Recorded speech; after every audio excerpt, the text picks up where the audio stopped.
Bonjour, il n'y a pas eu de changement climatique brusque malgré les prévisions alarmistes. On est toujours en Catalogne, mais un peu plus haut, on va dire, 2000 et quelques mètres d'altitude. Et j'ai pas pu résister à l'envie, là, il y a eu les premières neiges cette nuit. Il fait un petit -5, -6, donc on va voir combien de temps ça va pouvoir durer. Mais je me suis fixé le challenge de faire une question-réponse dehors, au soleil. Bon, remarquez, ça sera l'avantage, c'est que ça va éviter de faire des réponses à tiroir et à rallonge, vu le froid ambiant. Mais c'était un bonheur de se retrouver dans cette nature. Et d'ailleurs, il y a une espèce de joie immanente. J'ai vu le faciès des enfants ce matin quand ils ont découvert la neige. Et effectivement, ça paraît un truisme, mais on crève de la stérilisation de nos environnements. Vous savez, la fameuse pensée pasteurienne, cette pensée pasteurienne qui s'étend bien au-delà du corps. La pensée pasteurienne, elle a connoté toute notre société, tout notre développement. Pasteurisation, nettoyage, suppression de la vie. Comment imaginez qu'on a pu mettre comme ça en avant une idéologie qui est une idéologie de la destruction du vivant tout azimut.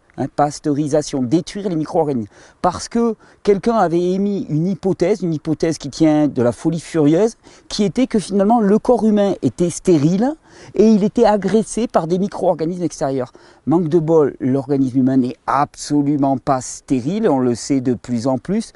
Nous sommes composés de 10 fois plus de micro-organismes et bactéries que de cellules, et ces micro-organismes et bactéries ne sont pas des micro-organismes pathogènes. Ils sont essentiels pour notre fonctionnement. Ils jouent des rôles aussi essentiels que d'abord la protection immunitaire. Quand on parle de système immunitaire, on parle avant tout de notre patrimoine bactérien. Quand on parle de chélation, quand on parle de protection, quand on parle d'assimilation, quand on parle de transformation, de métabolisation, on parle avant tout de notre système bactérien. Et donc on s'est lancé dans une idéologie complètement folle qui est la guerre contre le vivant. Et on a bien réussi. Et regardez où on en est. On est dans des environnements complètement stériles, bétonnés. On a mené cette guerre même dans nos imaginaires. Et pourtant, quand on se retrouve en pleine nature, à voir la neige tomber, il y a une espèce de joie enfantine, vous savez, qui ressort. Cette fameuse joie enfantine, c'est simplement la joie naturelle de l'individu qui se retrouve dans son contexte dans lequel il doit s'épanouir, c'est-à-dire un contexte naturel. Et nos besoins vitaux ne sont pas assurés. On est une époque où l'on parle de réussite sur le plan économique.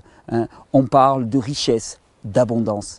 Mais il n'y a pas de richesse et d'abondance. La nourriture qu'on nous donne à manger est absolument dégueulasse. Elle n'est pas propre à l'alimentation. Elle est chargée de pesticides, de polluants.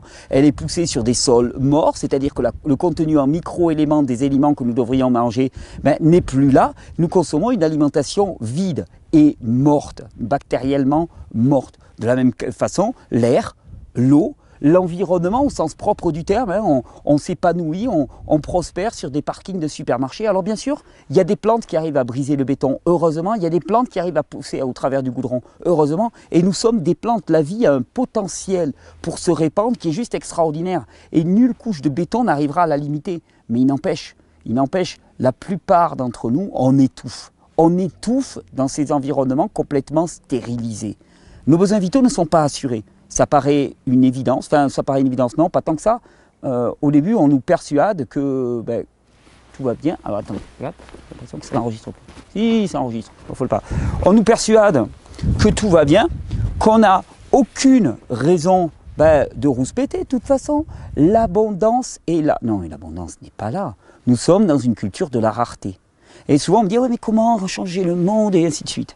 On ne peut pas amener un monde d'abondance si tout notre imaginaire, notre économie et notre politique est indexé sur la rareté. Ce qui crée de la valeur, c'est la rareté.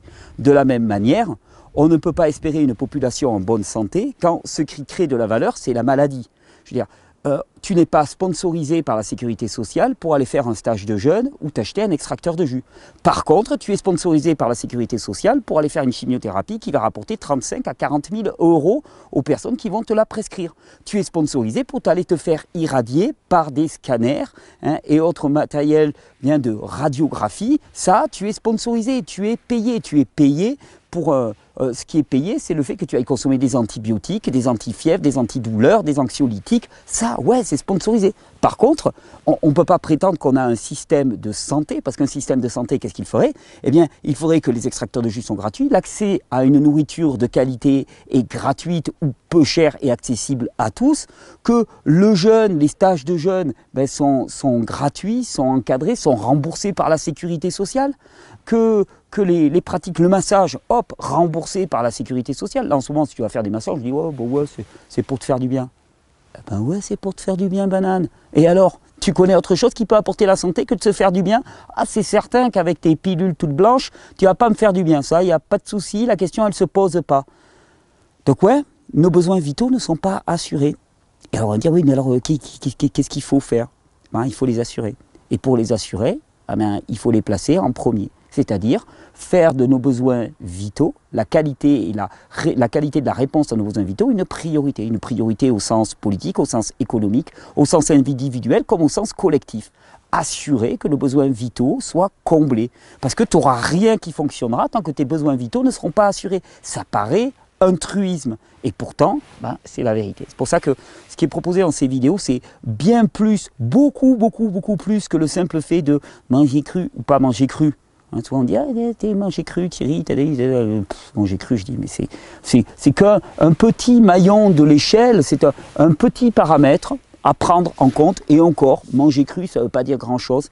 Je vois du cru gloubi-boulga, du cru cuisiné d'une certaine manière, dans lequel on a à cœur de mimer les recettes des grands chefs et des grands restos. Mais attends, la cuisine des grands chefs et des grands restos, elle sent la mort, les gars. Donc, et les gars et les filles, d'ailleurs, je ne fasse pas de sexisme, on le reproche souvent. Excusez-moi ces expressions.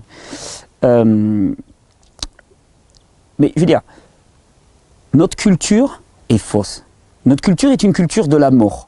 À tous les niveaux. Notre culture est une culture de la maladie, de la rareté. Notre culture est une culture de la délégation, de la démission, de la soumission, de l'obéissance, hein, de l'absence d'esprit critique, de l'absence de pensée dialectique et complexe. Donc notre culture est une culture de mort, de stérilisation du milieu vivant. Donc il n'y a rien à garder de notre culture. Tu sais, c'est un peu comme quand on me parle d'agriculture alternative, d'école alternative, de culture alternative, d'économie alternative, de politique alternative. Mais il n'y a pas d'alternative à la politique hiérarchisée et délégative telle qu'elle est pensée actuellement. Il n'y a pas d'alternative à ça. L'alternative, c'est juste ne plus faire, arrêter de faire. Il n'y a pas d'alternative à l'école. L'alternative, c'est ne plus éduquer. Il n'y a pas d'alternative à l'agriculture. L'alternative, c'est arrêter de faire des champs, arrêter le système agraire, arrêter les monocultures. Parce que qui dit champ dit dévastation de la terre, dit population végétale non mixée. Alors on va dire, oui, on peut faire des champs avec de la sylvo-agriculture et tout. Ça reste un pis-aller, ça reste un espèce d'entre-deux médiocre. Et donc ce qu'il s'agit, c'est pas d'essayer de réformer. Je ne crois pas aux réformes en fait. Donc c'est pour ça que je ne crois pas qu'il faille s'investir dans le champ politique, dans le champ économique, dans le champ... Il ne faut pas s'y investir, il faut faire quelque chose d'à côté. Il faut faire quelque chose d'à côté. Et si la proposition qui est faite à côté tient la route, tôt ou tard, elle aura la victoire. C'est elle qui prévaudra. Donc il ne s'agit pas de réformer, parce qu'à force de réformer le système, on s'épuise et on rentre dans le jeu du système. On est obligé de se soumettre à lui, à tous les niveaux. Hein, les médias qui sont censés te dicter ce que tu dois penser, ce que tu ne dois pas penser. Et je le vois dans le secteur alternatif, tu sais, c'est à qui va se faire inviter par un tel. Ah, il a été invité à France 2. Hein, mais excusez-moi, mais se faire inviter à France 2, c'est déjà avoir pactisé avec maman.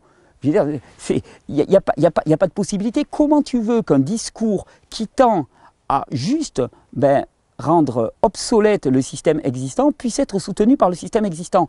Et au premier rang, hein, les organes de propagande du système existant que sont la télévision, la radio et toutes les chaînes, toutes confondues. Il y a peut-être des gens qui sortent du lot, effectivement. Quand on parle de Méta TV, par exemple, oui, effectivement, Méta TV, ils essaient de faire quelque chose d'autre, mais il faut voir leur diffusion. Mais ce que je veux dire par là, c'est que pour moi, le système de mort ne mérite pas, ne demande pas, il n'y a aucun intérêt à s'y investir pour essayer de le réformer de l'intérieur. J'y crois pas. Par contre, il y a tout lieu de se réapproprier individuellement et collectivement, micro-collectivement, localement, ce que sont nos besoins vitaux. Air, eau, alimentation, communauté, éducation de nos enfants ou non-éducation de nos enfants, maison, moyens de transport, choix énergétiques, choix de développement, tous ces choix-là, mais si ce n'est pas nous qui le faisons, qui le fait? C'est fait à notre place. C'est fait à notre place suivant des intérêts qui ne sont pas les nôtres. Donc voilà, Régénère, c'est tout ça. C'est poser ces questions. Et c'est pour ça que j'affectionne autant les questions-réponses et qu'on va s'y mettre tout de suite. Allez, on va cadrer en plan un tout petit peu plus serré. Pour cela, jouer Superstar et faire comme dans la télé. Alors, hop, on relève un petit peu. Ouais. Et hop. Et on va même pas couper, comme ça fait route. Voilà, plan un peu plus serré. Cool. Et on prend vos questions. Si mes gros petits doigts gourds arrivent à passer. Alors.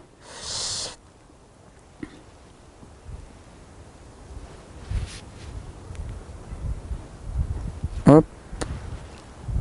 Alors. Oh là, des questions qui arrivent. Alors on me demande toujours, ouais, elles arrivent par où ces questions? Elles arrivent.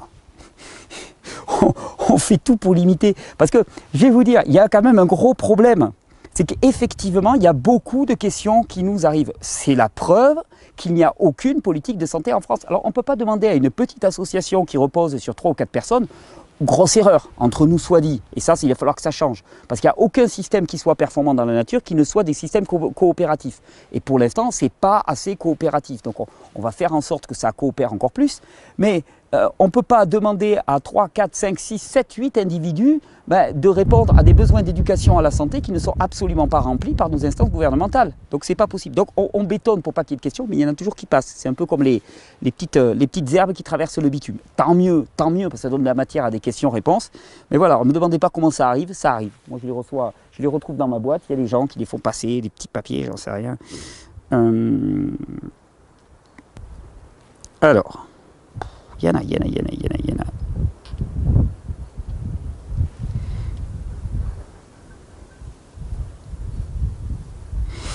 Alors David qui me dit « Salut à tous, salut Thierry, ce serait la bonne période pour faire une vidéo sur le vaccin antigrippal. » Écoute, oui, ça serait le bon temps. Tu sais, on me demande souvent, mais comment ça se fait que les gens ils soient plus malades l'hiver? Alors, qui dit malade dit réaction symptomatique. Donc, autant te dire, quand on te dit malade, on te dit que tu as des symptômes. Il faut bien comprendre que l'hiver, on est soumis à différentes choses. Premièrement, effondrement du système immunitaire lié au stress. Ah, tu me dis le stress, ben ouais, le fait de se retrouver dans le froid comme ça, pour moi qui ai une nature de bonobo, c'est pas naturel. Alors ok, j'ai mis ma jolie polaire, là je ressemble à un gros nounours, mais c'est pas naturel. Le froid amène à une baisse des défenses immunitaires. Il faut bien comprendre que l'humain, il est fait pour prospérer, pour s'épanouir dans une plage de température, de pH, d'hygrométrie. Si c'est trop sec, si c'est trop humide, il ne prospère pas. Si c'est trop chaud ou si c'est trop froid, il ne prospère pas. Et donc, le système immunitaire va basser la température de 14, 15, 16 degrés. Quand on est à moins 7, moins 8 comme ça, il y a un stress qui est induit. En plus, l'hiver, tu vis à l'intérieur, donc beaucoup moins de contact avec le soleil. Tu respires un air qui est beaucoup plus vicié parce que tu es beaucoup moins au grand air. Et encore, l'été, la plupart ne sont pas au grand air. Et donc tout ça, ça fait qu'il y a un effondrement du système immunitaire. C'est pour ça qu'il y a beaucoup plus de réactions de type symptomatique l'hiver. Alors, le vaccin antigrippal, c'est toujours pareil. C'est super le vaccin antigrippal pour supprimer le virus de la grippe. Ok, génial, c'est bien réussi. La question qu'on peut se poser, c'est faut-il éradiquer le virus de la grippe? À quoi correspond? On va dire oui, ça tue des gens. Ouais, mais tu sais, en anglais, on dit seuls les costauds survivent. Je veux dire, c'est la loi de la sélection naturelle. On dit oh là là, eugénisme et ainsi de suite. Non, mais il faut bien voir que dans le monde vivant, il y a des lois biologiques. Ce qui est faible disparaît. Le problème, c'est que l'humain est arrivé à un tel niveau de faiblesse qu'effectivement, quand la nature fait son travail de nettoyage et envoie des virus qui sont des compléments de matériel génétique destinés à réaliser des opérations de nettoyage dans le corps humain, parfois ça peut tellement nettoyer que ça peut tuer. L'exemple que je donne toujours, c'est tu as une pomme, d'accord? Ta pomme, tu la laisses sur ton buffet et puis elle commence légèrement à pourrir, un petit point. Si à ce moment-là, tu prends un couteau et tu nettoies, à ce moment-là, la pomme, elle va sécher et puis le pourrissement ne va pas s'étendre. Si tu le laisses attendre et que tu ne veux pas nettoyer avec ton couteau, ben, il va y avoir la moitié de la pomme, les 3/4 de la pomme qui vont être pourries. Et quand tu vas arriver avec ton couteau pour nettoyer, ben, quasiment, tu n'auras qu'une pomme pourrie. Et il ne pourra plus rien faire le couteau. Hein, il pourra juste prendre la pomme et la jeter. Ben, avec les virus, c'est la même chose. C'est-à-dire que l'action virale de nettoyage, puisque les virus sont le plus formidable moyen de transmettre une information à l'échelle d'une population au niveau horizontal. D'habitude, les transmissions, les modifications dans notre matériel génétique se font au niveau vertical. Et quand je parle de matériel génétique, je ne parle pas que de matériel génétique cellulaire. Je parle de matériel génétique au sens le plus large, c'est-à-dire et aussi bactérien. Eh bien, la transmission du matériel génétique se fait verticalement, de génération en génération. La mère transmet son patrimoine microbien, le père et la mère transforment leur patrimoine génétique cellulaire à leurs enfants. Avec les virus, on transmet de manière horizontale, c'est-à-dire que toute une population peut être touchée en quelques semaines avec un virus dont on ne sait pas grand-chose sauf qu'il contient du matériel génétique. Et c'est ce qui fait qu'on élabore de plus en plus la théorie dite du virus utile, la théorie du virus utile étant que finalement ce virus-là, il vient apporter un complément d'information pour réaliser une opération de nettoyage. Dans ce cadre-là, eh ben, vaccin antigrippal, si tu comprends ça, tu te dis c'est une catastrophe. C'est une catastrophe parce qu'on empêche encore une fois un processus de nettoyage à l'échelle du corps. Alors tu vas dire oui, mais les gens ils sont malades de la grippe. Ok, ils sont malades de la grippe. C'est juste le signal du haut niveau d'intoxication. Et ce n'est pas des vaccins antigrippaux parce que si tu fais un vaccin antigrippal, c'est comme si tu avais une cocotte minute qui est prête à exploser et tu donnes encore un tour de molette pour serrer encore plus fort, pour empêcher. Mais il y a un moment où ta cocotte minute, elle va exploser. Automatiquement, elle va te péter à la figure sous forme de tumeurs, de maladies neurodégénératives, de maladies auto-immunes que tu ne vas plus du tout contrôler. Donc, il n'y a qu'un seul truc à faire, détoxification, détoxination, élimination. Tu prends n'importe qui, tu le fais jeûner une bonne petite semaine avant l'hiver, puis tu le refais jeûner une semaine pendant l'hiver, je peux t'assurer qu'il n'y aura pas de grippe, parce qu'il n'y aura pas de nécessité. Le virus, il va passer, il va faire sa ronde d'inspection. Bon, si tu as jeûné, déjà, tu auras un système immunitaire qui sera au top et le système immunitaire va dire « Oh, coco, circuler, il n'y a rien à voir. De toute façon, tu n'as rien à faire ici. Nous, le travail, on s'en charge. C'est bien fait, c'est nickel. » Et même s'il rentre, ben, il va inspecter, il va voir qu'il n'y a pas de boulot particulier à faire et donc il va dégager. C'est comme ça qu'il y a des tas de gens qui sont porteurs d'un virus et qui ne manifestent rien. Donc voilà ce qu'on peut dire sur le virus de la grippe. Donc très bon le vaccin antigrippal, très bon. Si le virus de la grippe est un problème, si le virus de la grippe n'est pas un problème, mais un témoignage de l'intoxication des corps, ça craint. Bon, après, je vais te dire, vaccin antigrippal, bon, je n'ai pas besoin de le dire, mais tu ne sais absolument pas ce qu'il y a dedans. Et tu te l'injectes. C'est pure folie. C'est juste jouer à la roulette russe.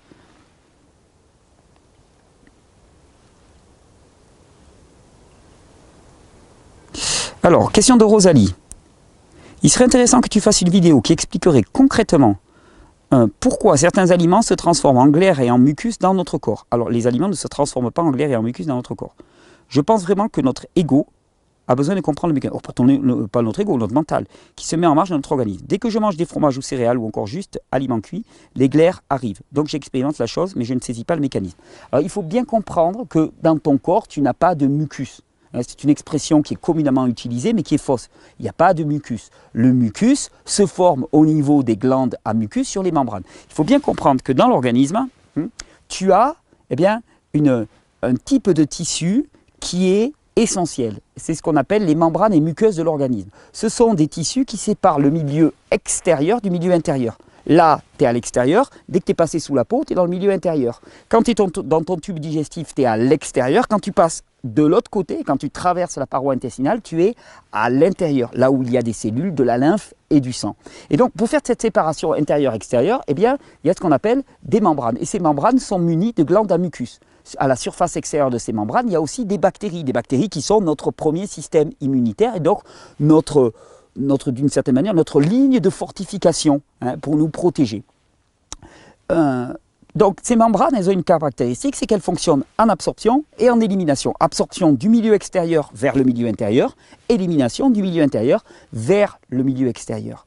Quand un produit doit passer du milieu intérieur vers le milieu extérieur, au niveau de la membrane, il y a les glandes à mucus qui commencent à produire du mucus et des glaires pour accompagner ce produit. La plupart du temps, ces glaires et ce mucus sont de nature grasse et ce gras qui entoure les produits toxiques est juste là pour ne pas que ces produits irritent, agressent les muqueuses à partir duquel ils sont sécrétés, ils sont excrétés même, on pourrait dire.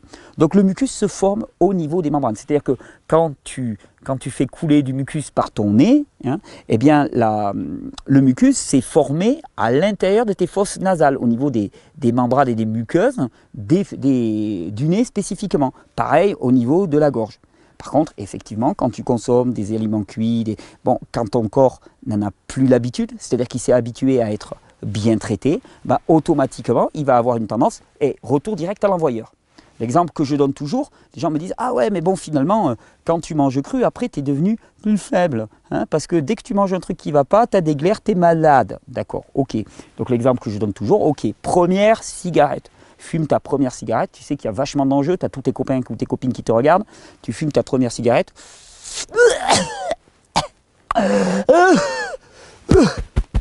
Tu recraches tout. Retour direct à l'envoyeur. Et c'est normal, tu es en train d'essayer de faire rentrer dans le corps du goudron, des nicotines, enfin je veux dire, des produits hautement toxiques. Il faut juste être fou comme un humain pour arriver à sucer un truc qui va juste te polluer profondément les poumons. Retour direct à l'envoyeur. Le corps renvoie. Sauf qu'au bout de quelques semaines, tu es comme James Dean, là, tu as la classe, quoi. Tu prends ta clope, tranquille et tout, ton corps ne réagit plus. Est-ce qu'on peut dire que parce que ton corps ne réagit plus, tu es devenu plus fort? Est-ce qu'on peut dire que parce que ton corps réagit à la clope, il est devenu plus faible? Est-ce que c'est parce que tu es plus faible que tu tousses? Non, au contraire, parce que tu es plus fort. Donc de la même manière, nous ne sommes pas adaptés à la consommation de céréales, de produits laitiers cuits. Nous ne sommes pas adaptés à la consommation d'aliments cuits dans l'absolu.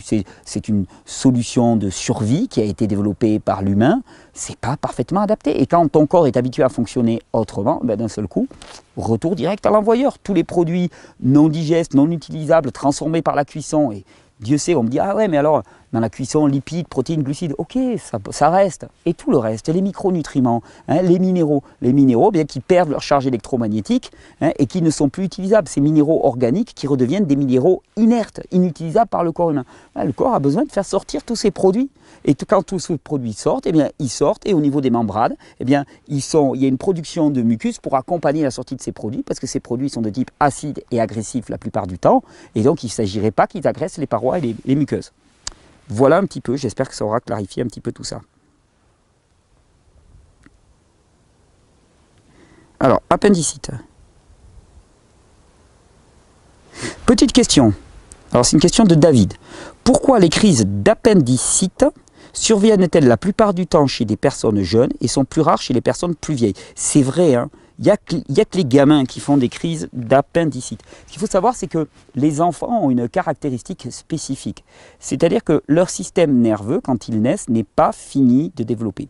Dans le système nerveux, il y a ce qu'on appelle le système nerveux volontaire, celui qui nous fait volontairement bouger, hop, hop, hop, hop, hop, là, qui me fait bouger mes bras. Et puis, pendant que je bouge mes bras, il y a mon système nerveux autonome qui continue à faire fonctionner mon cœur, mes poumons, circuler la lymphe, circuler le sang, fonctionner ma vessie, réguler tout mon corps. Donc, il y a le système nerveux autonome, c'est celui qui agit en dehors de notre conscience. Et dans ce système nerveux autonome, il y a globalement deux branches. Il y en a 3, il y en a 4, il y a normalement 2 branches, le système nerveux sympathique et le parasympathique. Le sympathique, c'est celui qui préside au système lutte ou fuite, c'est celui qui nous permet de réagir, c'est celui qui nous permet de nous adapter, c'est le système d'adaptation. Le système parasympathique, c'est le système qui nous permet de nous relaxer. Or, l'élimination, le nettoyage, l'épuration du système lymphatique, la circulation des selles aussi, le péristaltisme intestinal, la digestion est liée au système parasympathique. Or, quand les enfants naissent, eh bien, leur système nerveux autonome n'est pas abouti, et en particulier un système nerveux parasympathique qui ne sera abouti que vers les 11-12 ans. C'est-à-dire que les enfants ont une capacité au nettoyage, à la détoxification qui est moindre que celle des adultes. De la même manière, ils ont des capacités digestives qui est moindre que celle des adultes. Alors après, il y a d'autres facteurs. Elle est moindre dans l'absolu, mais comme en même temps les adultes ils sont épuisés, leur sécrétion d'enzymes digestifs est moindre, donc au final ça s'équilibre. Par contre, tu auras remarqué que souvent les enfants, ils sont constipés. La constipation, ça vient beaucoup plus facilement chez les enfants que chez les adultes. Pourquoi? Manque de péristaltisme intestinal par manque de câblage du système nerveux parasympathique. C'est pour ça que l'intoxication chez les enfants, elle est catastrophique. Par exemple, je dis toujours, un enfant qui développe un cancer, non seulement il a un système nerveux parasympathique qui est plus faible que ce qu'il aurait quand il sera adulte, donc capacité la détoxification qui est moindre, et en même temps, la multiplication cellulaire est beaucoup plus rapide. Quand les personnes vieillissent, il y a un phénomène qu'on appelle la sénescence qui fait que les cellules se multiplient plus lentement. Donc un cancer chez un enfant, il va aller beaucoup plus vite avec un système d'épuration qui est beaucoup moins développé. Cata. Pareil pour les crises d'appendicite. Notre système lymphatique, l'appendice étant un ganglion lymphatique, notre système lymphatique et les processus d'épuration du système lymphatique ne sont pas développés de manière adéquate. Donc pour un enfant, il y a d'autant plus d'enjeux à adopter un régime alimentaire et un mode de vie dans son ensemble qui soit physiologique. Or, c'est tout le contraire qu'on leur fait. C'est-à-dire qu'on les réveille au petit matin, au non-respect des rythmes de sommeil. On leur fourre le nez sur un bol de céréales, ils n'ont pas faim. Au bout d'un moment, ils commencent à avoir faim parce qu'à force d'habitude, le corps il se réveille comme ça. Mais on leur fourre le nez sur un bol de céréales. Là, ils sont encore ensommeillés. On les met dans la nuit dans un bus pour les amener à passer leur entière journée assis sous des néons, soi-disant pour leur éducation. Mais attends, mais c'est clair qu'on les éduque. Mais on les éduque à quoi? À la philosophie de la mort. C'est-à-dire qu'on leur fait trouver normal de rester assis, à obéir à un maître. Alors, quelle que soit la valeur de cet enseignant, aussi somptueux soit-il, on t'apprend simplement à obéir, parce que lui parle et toi tu la fermes. Sous des néons, assis. Et on t'apprend à considérer que ça, c'est normal. Dès lors, effectivement, tout ton système parasympathique qui n'est pas développé, fait en sorte que finalement, toute l'épuration dans ton corps n'a pas lieu. Comme en plus tu ne bouges pas, comme en plus tu n'es pas au soleil en tant qu'enfant, comme en plus tu as un rythme de vie qui est complètement inadapté, que tu manges à peu près n'importe quoi, mais ça ne marche pas. Donc il y a une urgence, particulièrement pour les enfants, à leur faire adopter un mode de vie physiologique. Alors ouais, tu vas me dire, ouais, mais c'est compliqué là, parce que des écoles où il n'y a pas des néons et l'obéissance à un maître, il n'y en a pas beaucoup. Non.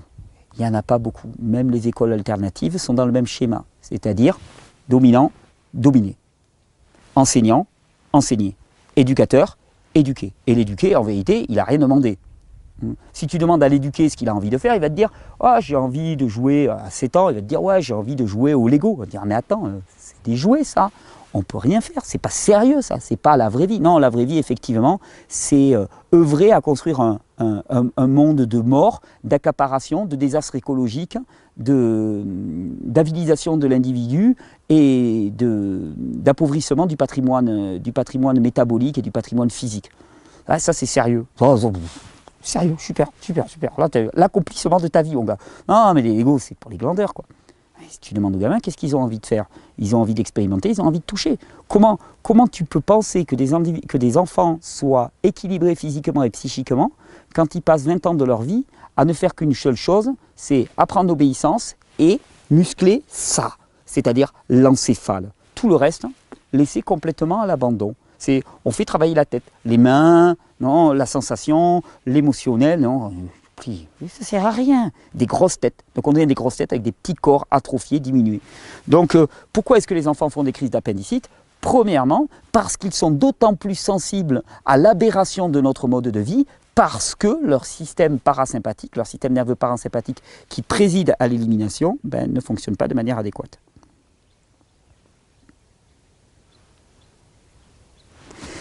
Voilà, question de Clément. Salut Thierry et toute l'équipe, c'est Clément de Lille.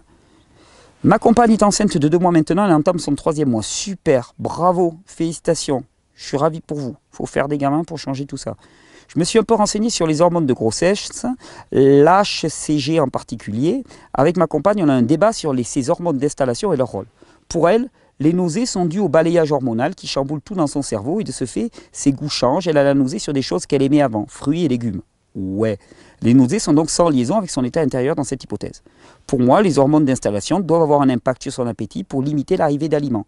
Ça doit probablement lancer une détox pour préparer l'arrivée du bébé. Excellent, ça fait plaisir de dire ça. Ça se calme quand elle mange et si elle a la nausée, pour moi, c'est que son corps lui dit « ne mets rien, je suis trop occupé ». Elle a même chopé une sinusite il n'y a pas longtemps, elle était d'origine bactérienne et non virale. Donc pour moi, mieux vaut éviter d'en rajouter en mangeant, non. Surtout si c'est pour des plats complexes dans leur combinaison et super cuits. Mais il n'y a que ça qui la calme. Les fruits et les légumes crus lui relancent la nausée. Alors, de toute façon, quand on parle de nausée, on parle de quoi? On parle du foie.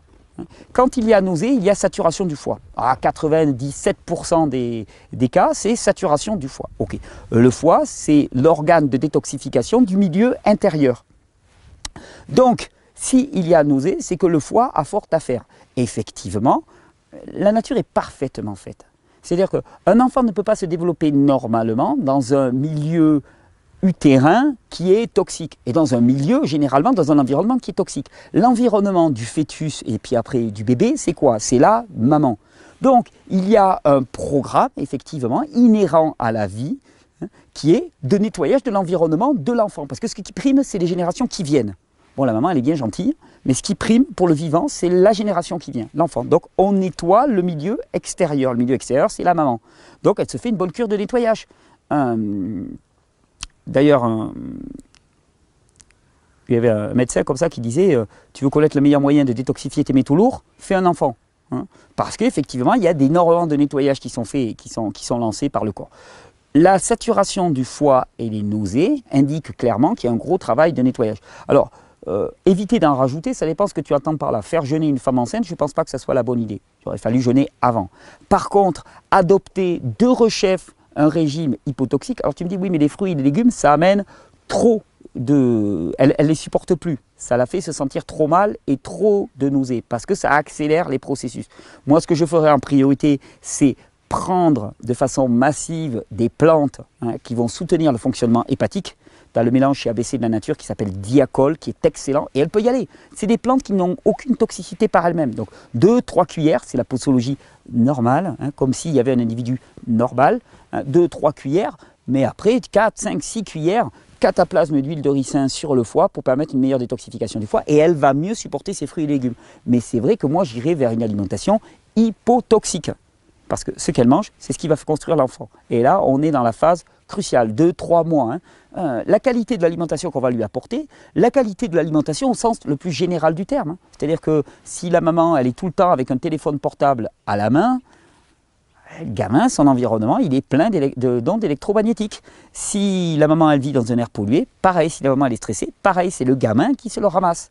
Alors ok, on va me dire, la responsabilité, elle est sur la mère. Évidemment, puisque les pères n'ont pas de responsabilité là-dedans. Enfin si, ils ont une responsabilité, mais ils ont une responsabilité de deuxième ordre. Leur responsabilité, c'est d'être comme une barrière, et comme le staff, qui va faire en sorte que leur poulain, qui est la maman, va être amené par tout le staff et par toute l'équipe dans les meilleures conditions pour marquer le but. Tu vois un peu le parallèle? C'est-à-dire que la personne qui peut nourrir le bébé et le fœtus à venir, enfin le fœtus et le bébé à venir, c'est la mère. Tout passe par la mère. Rien ne peut atteindre le bébé qui ne passe par la mère. Donc le père, c'est clair qu'il ne peut rien faire pour le bébé. La belle famille, la famille tout autour, ils ne peuvent rien faire pour le bébé à ce moment-là. Par contre, ils peuvent faire énormément pour la mère, pour favoriser son repos, sa relaxation, une bonne alimentation pour elle, pour la protéger des influences néfastes, pour lui assurer un endroit sain au niveau électromagnétique, au niveau air et tout. Et donc là, c'est tout le staff qui est autour de la mère, comme ils poussent en avant leur champion, d'une certaine manière. Leur champion, c'est la maman qui porte le bébé. Donc je suis absolument d'accord avec toi. Voilà, donc j'espère que tu sauras être un coéquipier de choix pour ton épouse.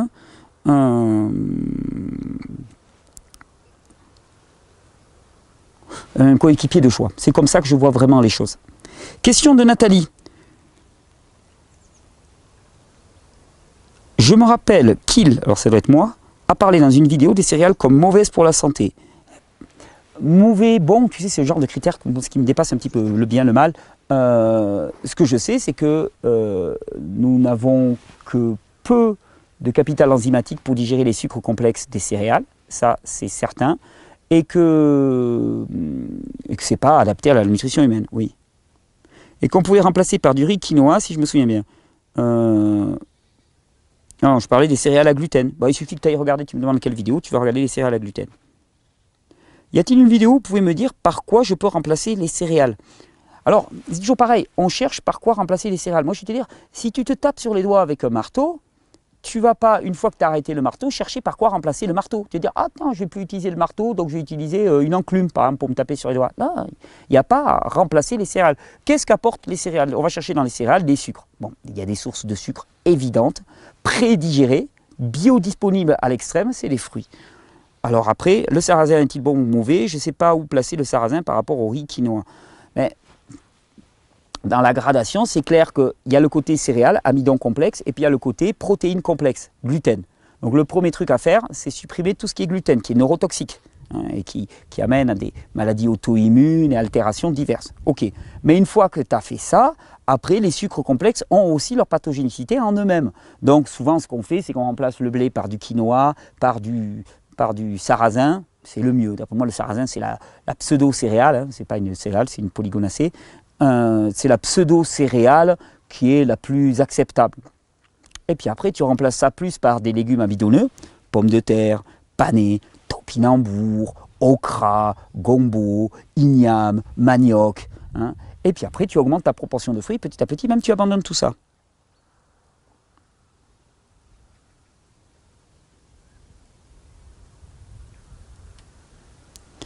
On m'a détecté en 2006 la maladie de Ménière, vertige, acouphène, surdité. Vertige, acouphène, surdité. Centre de l'équilibre, le cervelet, hein, placé au niveau de la nuque. Hein. Donc, vertige, acouphène, surdité. Tout ça, ça parle juste de quoi? Ça parle d'une partie cérébrale qui est complètement congestionnée. Ton centre de l'équilibre ne fonctionne pas, ton audition ne fonctionne pas, tu as des vertiges, des acouphènes, de la surdité. Il s'agit de décongestionner toute cette partie-là.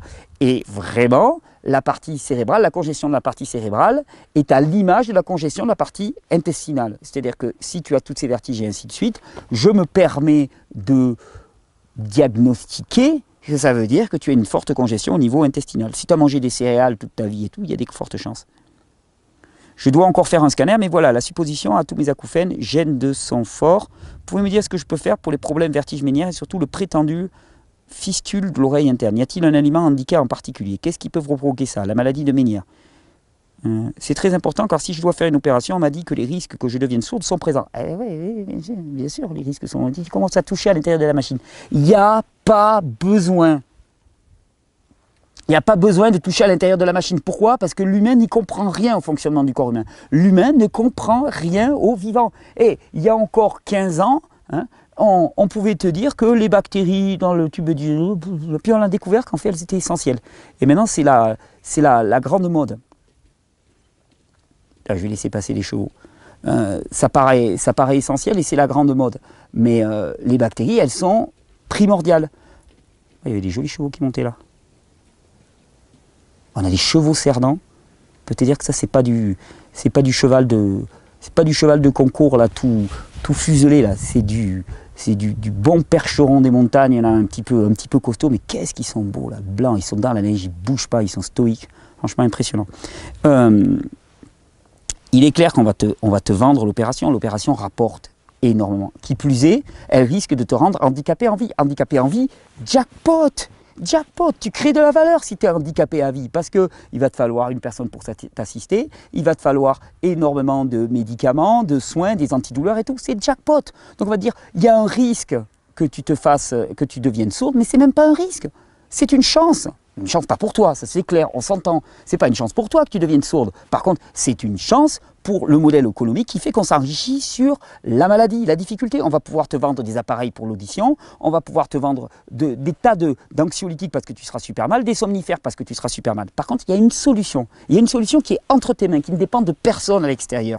C'est de faire en sorte de changer ton alimentation telle que c'est présenté dans ces vidéos et de réformer tout ton mode de vie de manière à décongestionner tes intestins. Et je vais te dire, c'est pas simplement ta maladie de Ménière, hein, parce que maladie de Ménière, surdité et tout, c'est pas simplement ça. C'est juste tout ton horizon qui va changer. Hein. C'est un peu comme si tu avais des lunettes noires sur les yeux, puis d'un seul coup, on va te mettre des lunettes orange ou jaunes, qui vont te faire voir le monde d'une façon radicalement différente. Le brouillard mental dans lequel tu évolues, hein, tes processus cognitifs qui sont ralentis, ta mémoire qui est ralentie, qui est limitée, hein, tes crises de colère, tes crises d'angoisse, tes réactions un petit peu instinctives, pulsionnelles et émotionnelles, elles vont doucement s'estomper et disparaître. Et tu vas retrouver ta vraie nature d'être humain. Et notre vraie nature d'être humain, c'est quoi? C'est d'être en pleine santé. Hein, pleine santé à tous les niveaux, d'être joyeux, d'être explosif, de créativité. C'est ça notre vraie nature et c'est ça la santé. Donc, tu as deux choix. Faire manichéen, on se croirait dans la guerre des étoiles hein, ou dans Matrix, mais tu as deux choix. Soit tu bouffes à la logique qui veut que ton corps est faible, dysfonctionnel, et puis on va venir tripatouiller. Bien sûr, il y a des risques, mais vous inquiétez pas, il y a des risques. Mais toi, tu n'as rien à voir là-dedans, et ça ne dépend absolument pas de ton environnement. Toi, tu es exclu de la notion de santé. Tu es exclu de tes propres choix de santé. Tu n'as rien à voir là-dedans. Soit tu intègres que ton état de santé est juste le reflet de ton environnement au sens le plus large du terme, ton environnement alimentaire, relationnel, électromagnétique, l'air, l'eau, l'environnement dans lequel tu bois. Tu es à son reflet. Si tu es dans cet état-là, c'est parce que ton environnement est en mauvais état. J'espère que ça saura te motiver.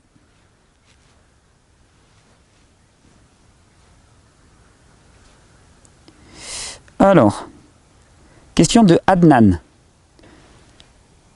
Je suis le papa d'un enfant qui présente des troubles d'autisme, d'après les pédopsychiatres. Pédopsychiatres. J'avoue que je n'ai jamais été convaincu par ce diagnostic à la chaîne, car mon enfant a été diagnostiqué autiste à 18 mois et après 10 minutes seulement. C'est des spécialistes. C'est des spécialistes. Ils te détectent ça directement. Autiste. Bon pour le travail, pas bon pour le service, handicapé, futur dépressif, futur maçon et tout. On te classifie, t'inquiète, ils sont là pour toi. Moi et ma femme, et avec les multitudes de séances de thérapie, de méthodes d'apprentissage coûteuses financièrement, psychiquement, nous n'avons ressenti aucun résultat concret. Oui, bien sûr. Parce que tant que ton enfant il soit autiste ou asperger,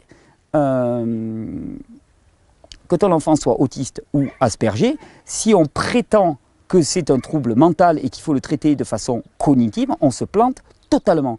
Ton enfant, on s'est rendu compte simplement qu'il a des bactéries dans les intestins qui sont des bactéries totalement anormales, qui produisent des neurotoxines. Et ces neurotoxines, eh bien, elles vont amener un dysfonctionnement de la sphère cognitive. C'est juste ça pour ton enfant. Alors, j'ai suivi une autre piste et après plusieurs recherches sur Glouglou, comme vous le surnommez, je suis tombé sur votre site et aussi sur celui du cancérologue nommé professeur Henri Joyeux. Bonjour. Avec une douzaine de chevaux en liberté. D'accord. Donc chevaux en liberté, il vaut mieux que je rentre la caméra. C'est peut-être mieux, pas tout de suite, mais... Ok, j'aviserai, merci. Eh, on va avoir des chevaux en liberté. Ça existe ça, des chevaux en liberté? Santerre carcérologue nommé professeur Henri Joyeux. D'après vos explications, j'ai tout de suite compris que le problème était digestif et non pas psychique. Alléluia, alléluia. Bien sûr que le problème est digestif et pas psychique. Alors c'est pour ça que ton gamin, si on lui fait des tas de séances dirigées vers le psychisme, ça va rien amener. Ça va strictement rien amener.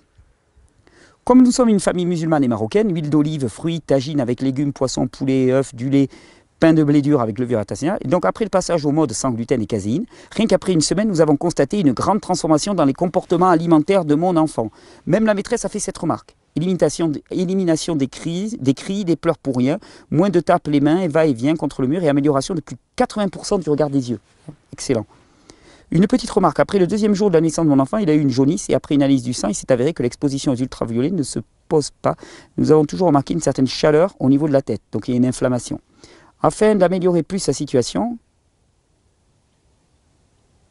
donc il fait de l'écholalie, il répète ma question comme étant une réponse, surtout dans les sujets sociaux, il répète certaines discussions de la journée, surtout pendant la nuit. Lorsque nous buvons un jus de betterave, j'ai remarqué que son pipi devient plus rouge. Est-ce que c'est dû à un problème d'hyperperméabilité des intestins? Non. C'est simplement qu'il y a beaucoup de bétaïne, qui est le pigment rouge dans la betterave, qu'une bonne partie est éliminée par l'acide chlorhydrique, mais pas tout. Bon, ça veut peut-être dire aussi qu'il a une déficience d'acide chlorhydrique dans l'estomac. Comment remplacer la levure chimique et le sucre dans la préparation des gâteaux sans gluten et sans caséine? La meilleure des choses, c'est d'utiliser les fruits secs pour moi. Tu utilises les fruits secs, tu les fais tremper, tu les mixes, ça fait comme une espèce de confiture et ça, ça devient une source sucrée. Comment procéder au nettoyage et en reconstruction du corps de mon enfant? L'odeur de sa bouche est un peu désagréable. Odeur de la bouche à l'unisson du système intestinal. De toute façon, enfants, autistes, aspergés, personnes qui ont des troubles dépressifs et ainsi de suite, il faut aller voir le système digestif uniquement, enfin en priorité. Ci-dessous, le programme alimentaire de mon enfant. Petit déjeuner, huile d'olive ou huile d'argan, zit, argan, miel, pancake à base de riz et de pois chiches, bananes, noix, le goûter à l'école, tu alternes entre fruits secs, fruits, le déjeuner, poisson 2 à 3 fois par semaine, poulet 1 fois par semaine, salade, crudités, lentilles, tagine avec légumes de saison, casse-croûte, jus de fruits et légumes, super. Le dîner, soupe marocaine à base de légumes, persil, soin. Bon, c'est super ce que vous faites. Moi, je vais te dire, bon alors, il n'y a pas une réponse. Hein. Les questions d'autisme sont quand même assez spéciales et spécifiques.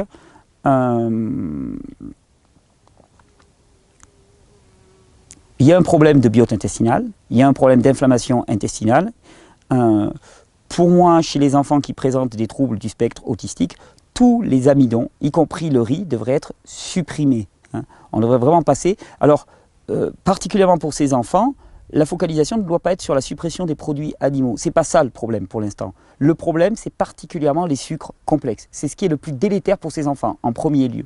Donc, diminuer fortement les sucres complexes. Ensuite, amener à un nettoyage intestinal. Il y a des produits qui sont excellents pour ça. Par exemple, l'huile de coco est excellent pour le nettoyage intestinal. Les jus que tu lui fais sont excellents pour le nettoyage intestinal. Les légumes crus et cuits sont excellents pour le nettoyage intestinal, pour assurer un balayage cru mieux que cuit, mais bon, après, il faut vivre avec le contexte. Donc moi, je lui ferai un régime à base de matières grasses qui vont être excellentes pour cicatriser la muqueuse intestinale, alimenter hein, les cellules là, du tube digestif et permettre la reconstruction. Donc des graisses animales, végétales, le moins transformées possible. Des jus verts, des jus, en tout cas des jus de légumes et des jus verts au maximum. Supprimer les amidons. Ça peut valoir le coup, alors selon les enfants, ça a plus ou moins d'impact, d'utiliser des probiotiques aussi, de façon massive. Je vous renvoie, même si je n'adhère pas à l'entièreté de ces travaux, loin de moi l'idée, hein, donc je ne cautionne pas la surconsommation de produits animaux comme elle le prône, je vous renvoie aux travaux de Natasha Campbell, qui a écrit un livre qui s'appelle « Le syndrome entéropsychologique ». Tu tapes ça sur Glouglou, le syndrome entéropsychologique. Tu vas le trouver chez les esclavagistes d'Amazon et tu pourras l'acheter chez les esclavagistes d'Amazon et tu pourras te rendre compte un petit peu de l'analyse pertinente de ce médecin et à quel point le problème autistique est un problème digestif. Je pense que ça vous donnera vraiment des pistes. Juste une petite remarque, faites gaffe avec le régime Campbell. Trop de produits animaux, beaucoup trop. Elle supprime les céréales mais elle compense par beaucoup de produits animaux. Dans ma compréhension de la physiologie, dans mon expérience et dans toutes les expériences que j'ai supervisées de personnes qui avaient fait ce choix-là, très rapidement, ça sature. Pourquoi? Parce que c'est ultra acidifiant. Ça ne passe pas. Question de Loulou. Bonjour Thierry, j'ai fait plusieurs recherches sur ton site concernant la poitrine. En effet, j'ai une très petite poitrine, voire même inexistante. Par contre, mon intuition me dit qu'elle ne se développe pas correctement. Et j'ai peur des répercussions que cela peut engendrer sur mon corps à long terme. De plus, j'ai beaucoup de mal à croire en l'efficacité des conseils de nos médecins. Peux-tu me conseiller des aliments? Et que penses-tu du lait de soja? Je te remercie car tes vidéos sont très inspirantes et logiques. Alors Loulou, je vais te dire, ta poitrine, bon, encore sujet casse-gueule là, on va me reprocher.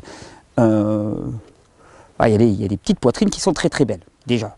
Pour moi, la poitrine, bon, je comprends que pour une femme, c'est un peu comme les mecs. Hein. Je veux dire, si tu n'as pas la tablette de chocolat, tu n'es pas un mec. Si tu n'as pas des biceps. Moi, au regard de ça, je vais te dire, je me tire une balle. Quoi. Je veux dire, c'est râpé. C'est râpé complètement.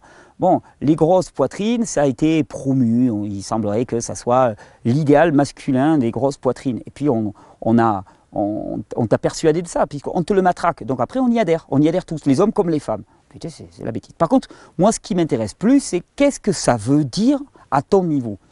Petite poitrine. La poitrine est un caractère sexuel secondaire chez la femme. Le développement de la poitrine est lié à la production d'œstrogène. Ça veut dire que tu es une personne qui a une production d'œstrogène faible. Tu vas peut-être avoir une libido qui va être faible. Tu vas peut-être avoir des troubles de type dépressif. Tu as un système thyroïdien, surrénalien et ovarien qui est faiblard. Et ça, il faut le savoir. Et il va y avoir une priorité à soutenir tout cela. Par un mode de vie physiologique. Particulièrement, moi, je mettrai l'accent sur régénération du système nerveux, bain de soleil, et ainsi de suite. Qu'est-ce que je pense du soja? Le soja contient des phytoœstrogènes, ce n'est pas une solution. C'est une béquille, mais ce n'est pas une solution. La sauge en contient et n'a pas tous les inconvénients du soja, qui est une légumineuse, par exemple. Donc la sauge serait plus indiquée. Moi, je pense que c'est surtout, il faut penser à long terme, soutien, renforcement du système endocrinien dans sa globalité. Donc mode de vie. Et mode de vie particulièrement côté SMS, sommeil, massage, soleil. Pour toi, c'est primordial. Ensuite, tu vas avoir des plantes qui vont bien soutenir ça. Tu as le mélange féminine au laboratoire ABC de la nature, qui est très bon. L'achillée millefeuille, qui est excellente aussi pour soutenir ça. L'ortie, fabuleuse pour tout le système endocrinien, qui va vraiment soutenir tout ce système endocrinien. Mais la petite poitrine n'est qu'un symptôme d'une déficience en oestrogène. Et au-delà de l'aspect esthétique pour la poitrine, qui peut être, mais je te dis, franchement, c'est pas les poitrines les plus grosses qui sont les plus attirantes pour un homme, peut te l'assurer. Et puis l'attraction, le désir, c'est autre chose qu'une paire de seins ou qu'une tablette de chocolat, c'est autre chose que la taille du pénis qui va faire l'attraction d'une personne pour une autre. En tout cas, quand tu ne fais pas qu'une relation purement charnelle et consommatrice. Donc j'aurais pas trop d'inquiétude à ce niveau-là pour toi. Par contre, c'est ce que ça dénote. C'est un terrain endocrinien qui est faiblard. Si tu es jeune, je crois le comprendre à ce que tu me dis, si tu es jeune, moi je mettrais vraiment l'accent là-dessus parce qu'à 20 ans, tu ne vas pas en voir trop les conséquences. Par contre, à 30, 40, 50 ans, au moment de la ménopause, de la préménopause, c'est là où tu vas en payer le prix. Par contre, si tu t'es préparé préalablement, je pense que ça peut être bien. SMS, plantes pour le système endocrinien, jus d'ortie, mode de vie qui va économiser ton système endocrinien avec suffisamment de temps pour le repos, pour le massage, pour le soleil, pour la relaxation. Et déjà, tu peux faire bien.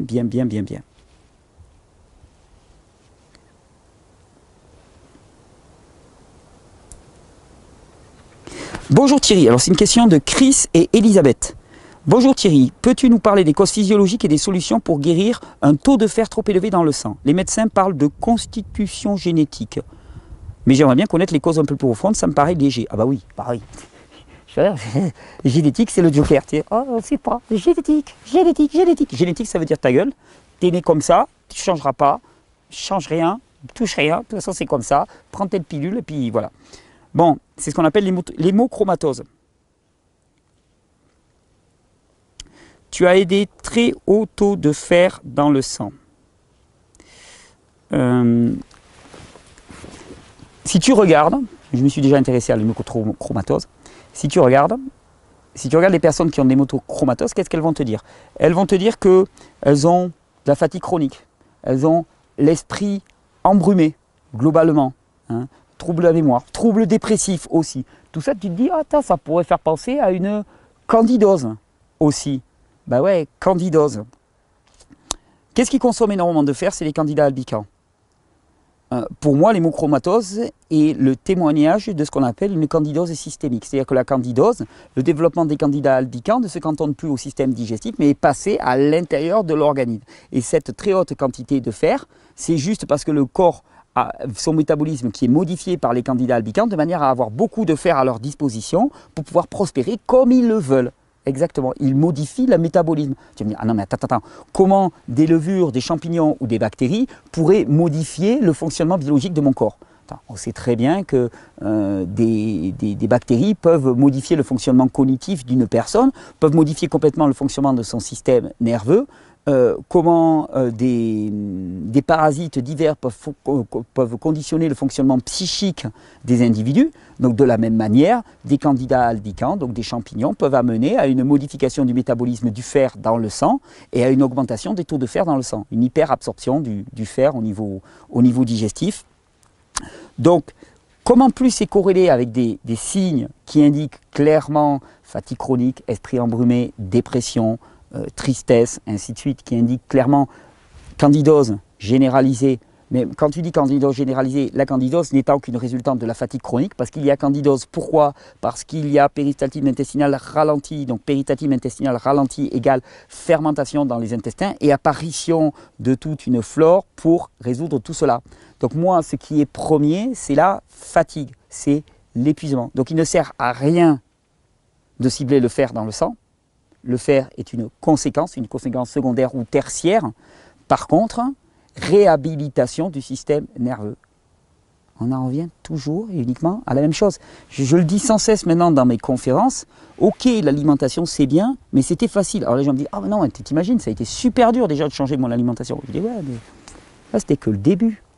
Le vrai gros os sur lequel tu vas peut-être te casser les dents, c'est changer complètement ton mode de vie. Faire en sorte que tu aies accès à un environnement, soleil, nature, rythme de vie, qui soit propice à la réhabilitation de ton système nerveux. Qu'ensuite tu utilises le massage, les bains alcalins, les bains de soleil, pour te reconstruire ton système nerveux. Les plantes aussi. Le mélange cerveau et système nerveux chez ABC de la Nature, par exemple, est extraordinaire pour tout ce qui touche au système nerveux. Extraordinaire. Mais il ne fera pas tout.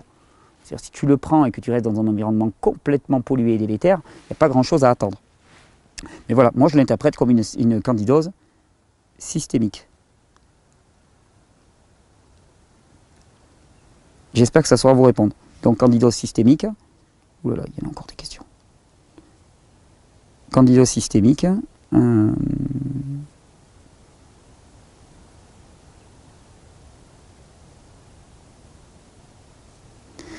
candidose systémique, la réponse c'est réhabilitation du système nerveux. Bon, on va te vendre des tas de solutions un peu rapides pour guérir la candidose, mais réhabilitation du système nerveux. Tous les vendeurs de pilules vont te vendre tel et tel produit. S'il n'y a pas de réhabilitation du système nerveux, il y aura toujours candidose. Un petit message qui m'a été envoyé de la part de Michel au sujet de son ami Bernard. Donc c'est un petit hommage. Bernard est décédé, était un fan absolu des vidéos. Et tous les jours, quand nous allumions YouTube pour nous brancher, nous vous répétions votre bonjour avec ce bel accent qui vous est propre. Comment ça, j'ai un accent, moi? Je n'ai pas d'accent. J'ai pas d'accent. Ça suffit. Alors, Bernard Monasselli avait 65 ans, il en paraissait 10 de moins. Il n'était jamais malade, c'était un roc. Il ne se nourrissait que de crudités et de fruits à 90% de sa nourriture. Il suivait assidûment un chemin de spiritualité car sa foi était sans faille.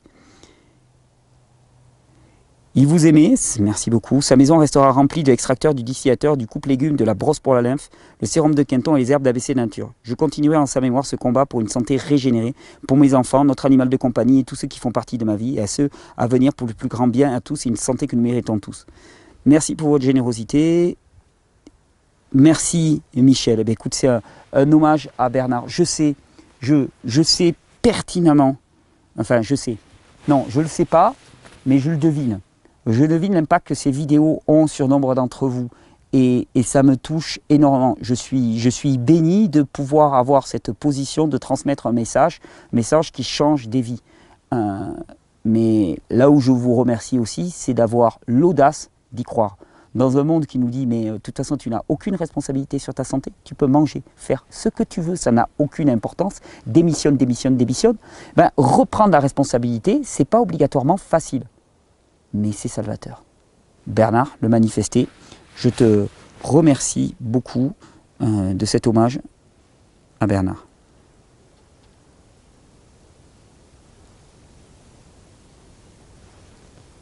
Alors ça, on verra plus tard.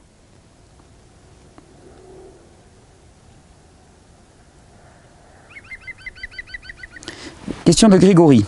Bonjour Monsieur Thierry, bonjour Monsieur Grégory. Merci de toutes ces précieuses informations diffusées par vidéo. Pourriez-vous nous parler de la pomme de terre ainsi que des thés ou des tisanes? Alors, vous parlez de la pomme de terre. Attends, je regarde si le micro fonctionne toujours parce que des fois il me fait des blagues. Ouais, il fonctionne toujours, super. On est à combien? Ah, déjà une petite heure. Eh, je tiens bien le froid, hein. Et crudivore, hein. Ça tient le froid. Même chaud là. Est-ce que tu veux que je te parle des pommes de terre? Parler des pommes de terre. Et les pommes de terre sont des amidons moins complexes que les céréales, donc de fait certainement beaucoup plus adaptés physiologiquement à l'humain. Qui plus est, je leur trouve un avantage indéniable, c'est que la pomme de terre, tu peux être du début jusqu'à la fin de sa production. C'est-à-dire que tu n'as besoin d'aucun process industriel pour la transformer. Va utiliser du blé, faire du pain et de la farine, tu vas voir. Tu vas voir, pour moissonner ton champ, si tu le moissonnes à la main et tout, le boulot qu'il te faut. Donc certainement une source d'amidon, certainement beaucoup plus favorable que les céréales. Voilà ce que je peux dire. Et après, donc en transition, c'est certainement un aliment correct. Les thés ou les tisanes, mais les tisanes de plantes, bon, j'utilise très régulièrement, donc aucun souci.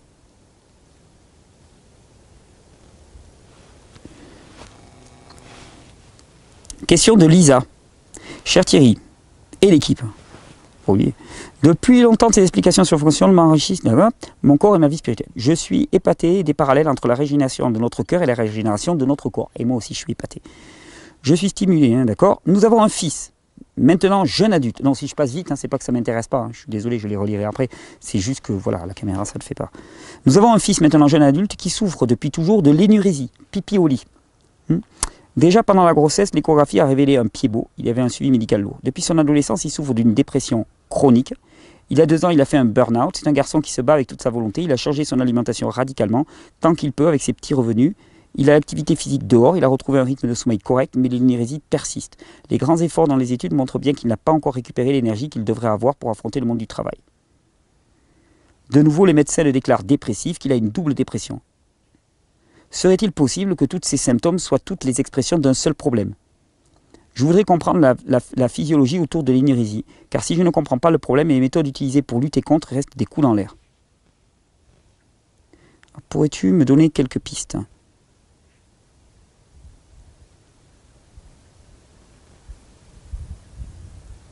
Alors Lisa, oui, alors énurésie. Énurésie, en fait, le fait de ne pas retenir ses urines. Dans le corps, on a une hormone en particulier qui est responsable de retenir les fluides. Cette hormone, c'est la vasopressine. Attends, non, la vasopressine, elle est diurétique. Oui, mais voilà, c'est l'aldostérone, pardon. Attends, je vérifie ça. Glouglou. Hop. Vasopressine. Oui, vasopressine, elle est... Vasopressine. Ah non, c'est une hormone antidiurétique, hein, c'est bien ça. Je ne me plante pas.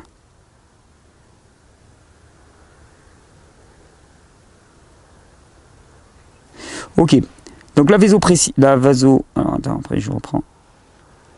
Donc la vasopressine, c'est une hormone qui est produite par la glande pituitaire, mais qui sert à retenir les fluides dans notre corps, hein, à faire en sorte qu'on n'ait pas envie de faire pipi, qu'on n'ait pas envie de faire partir cette urine. Ça favorise la réabsorption. Donc hormone antidiurétique, on sait très bien que l'énurésie est liée souvent à une carence de production de vasopressine. On parle de là. Tu parles de dépression, tu as vu dans mes vidéos sur la dépression, dépression égale défaut d'apport sanguin au niveau de la partie cérébrale. Donc il y a certainement quelque chose qui se joue là, avec comme conséquence une moindre production de vasopressine, avec pour conséquence de la dépression, mais tout se joue à ce niveau-là. Peut-être des troubles de la mémoire et tout. Il y a un défaut d'irrigation et d'apport de sang au niveau de la tête. D'ailleurs, il y a une recette traditionnelle qui était faite pour l'énurésie, c'était de faire des petits gâteaux avec des graines d'ortie.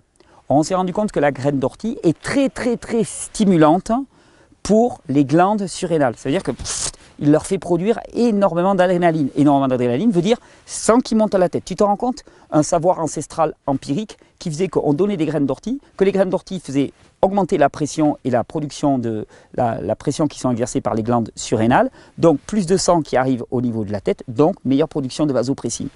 Donc oui, je pense que tout ça est lié. Je pense que tout ça est lié. Et je pense que les protocoles que je vais montrer pour la dépression vaudront aussi pour l'énurésie.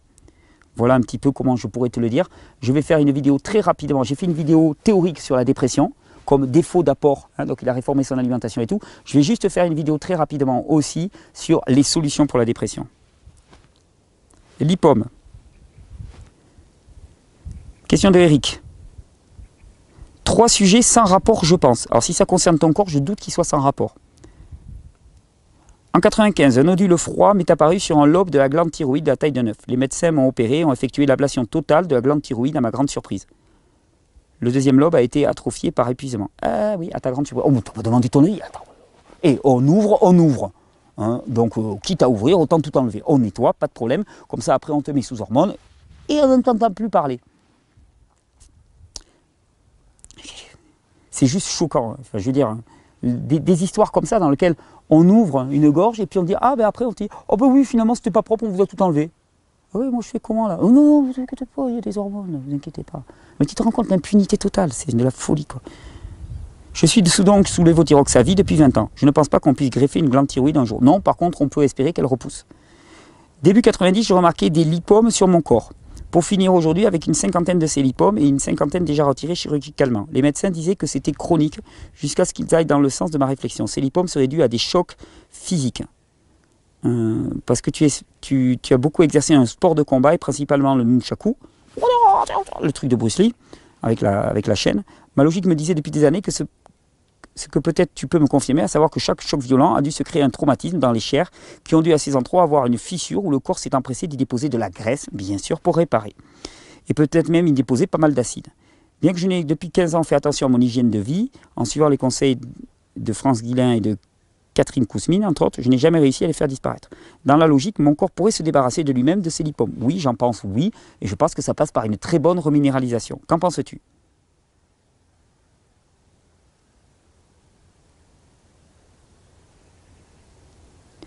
Et donc, tu me dis aussi que tu es conducteur de métro, que tu as fait un burn-out, tu t'en es débarrassé en 30 jours avec du repos et du mental. Ensuite, j'ai fait un jeûne hydrique de 5 jours début octobre, j'y tenais depuis plusieurs années. Donc oui, bon, qu'est-ce que je peux te dire? Ta thyroïde, on te l'a enlevée. Autant te dire qu'on t'a enlevé ta thyroïde, donc tu peux te dire que tout le métabolisme de ton corps est ralenti. On va dire, oui, non, mais on me donne des hormones. Oui, mais on te donne des hormones. Sauf que le dosage du lévothyrox, il est fixe. Il n'y a aucune régulation, il n'y a aucun rythme chronobiologique. Donc autant te dire que ça ne s'adapte pas du tout au corps. Donc ça sera une approximation tout au plus. Je pense que ces lipomes peuvent être liés effectivement à une destruction localisée des tissus, auquel cas il faut apporter au corps des graisses, des minéraux de manière à reconstruire les tissus. Les lipomes sont aussi liés à des congestions du système lymphatique, en sachant que tout le métabolisme est régulé par la glande thyroïde et que quand on a une thyroïde qui a été enlevée, qu'on est sous lévothyrox, on a remarqué que l'épuration du système lymphatique se fait plus lentement. Donc, moi, si j'étais toi, je m'orienterais définitivement vers une alimentation propice à la régénération, particulièrement des jus verts, de manière à reminéraliser au maximum. Et ce faisant,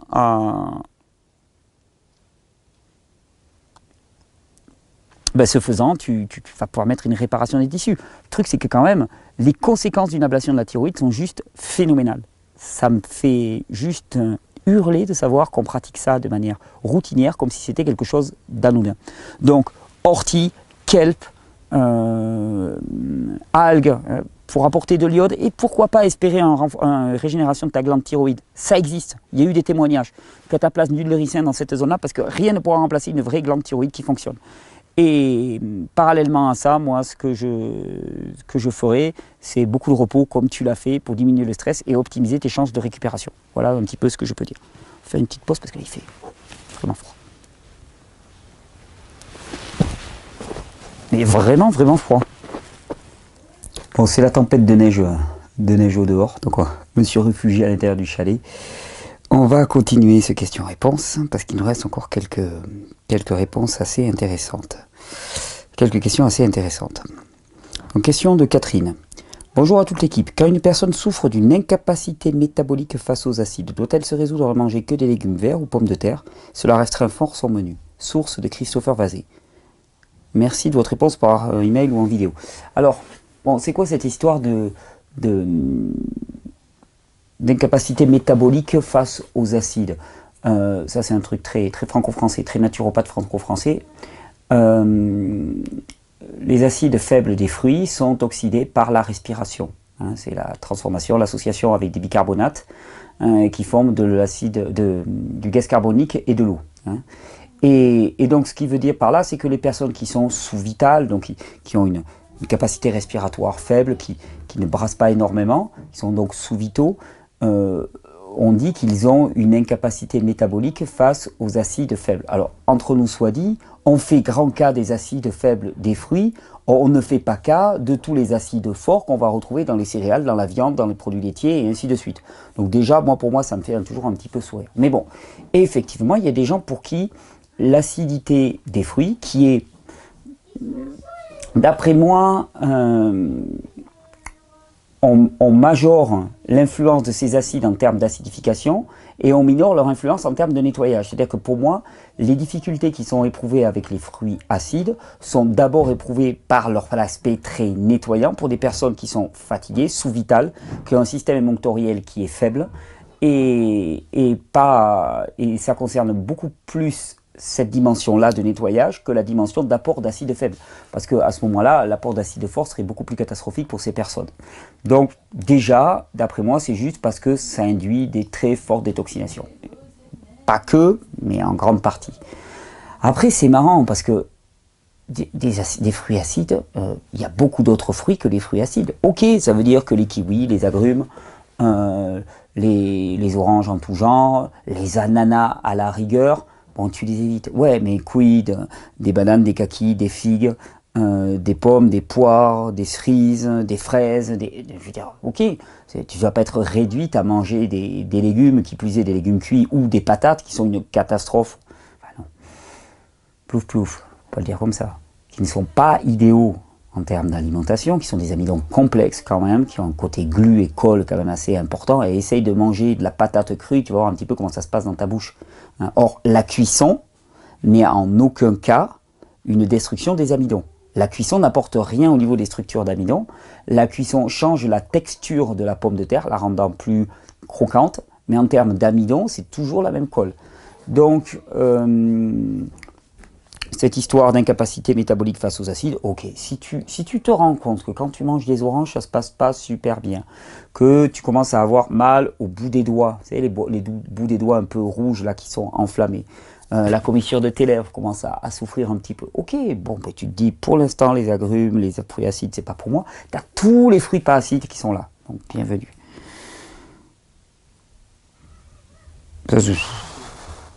Donc, je trouve qu'on fait très très grand cas des fruits acides, tu sais, alors qu'on ne voit pas toute l'acidité qu'il y a dans tout le reste de notre alimentation et dans le stress induit par la peur des fruits acides. Alors, vidéo.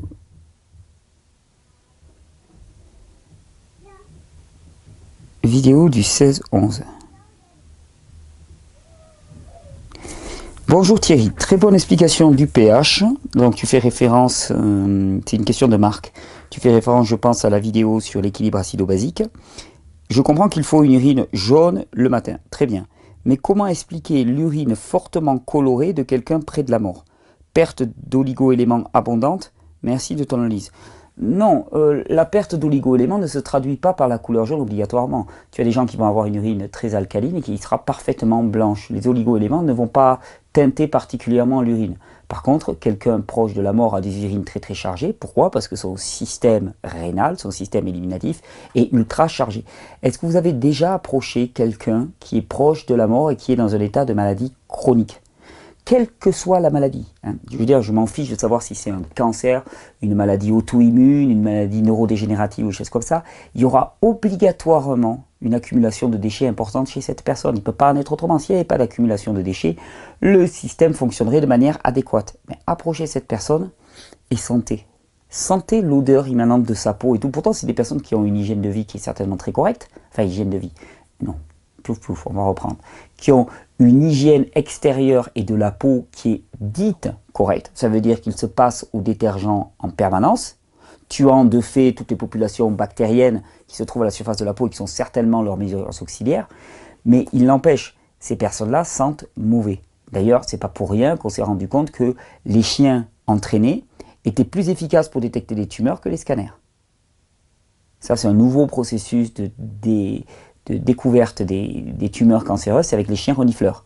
Ils cherchent des truffes, ils cherchent des cancers. Pourquoi? C'est des accumulations de champignons. Pourquoi? Parce que les champignons prolifèrent là où il y a du déchet. Le champignon n'est pas le problème c'est l'accumulation de déchets. Pourquoi une personne proche de la mort a une urine qui est plus chargée? Souvent les personnes proches de la mort sont soit extrêmement intoxiquées, soit extrêmement épuisées, souvent c'est les deux. Extrêmement épuisé, ça veut dire système rénal qui fonctionne mal, qui est saturé, surchargé, qui filtre mal. Et surchargé en niveau de produits toxiques, donc ça veut dire système rénal qui est sursollicité. Voilà mon explication.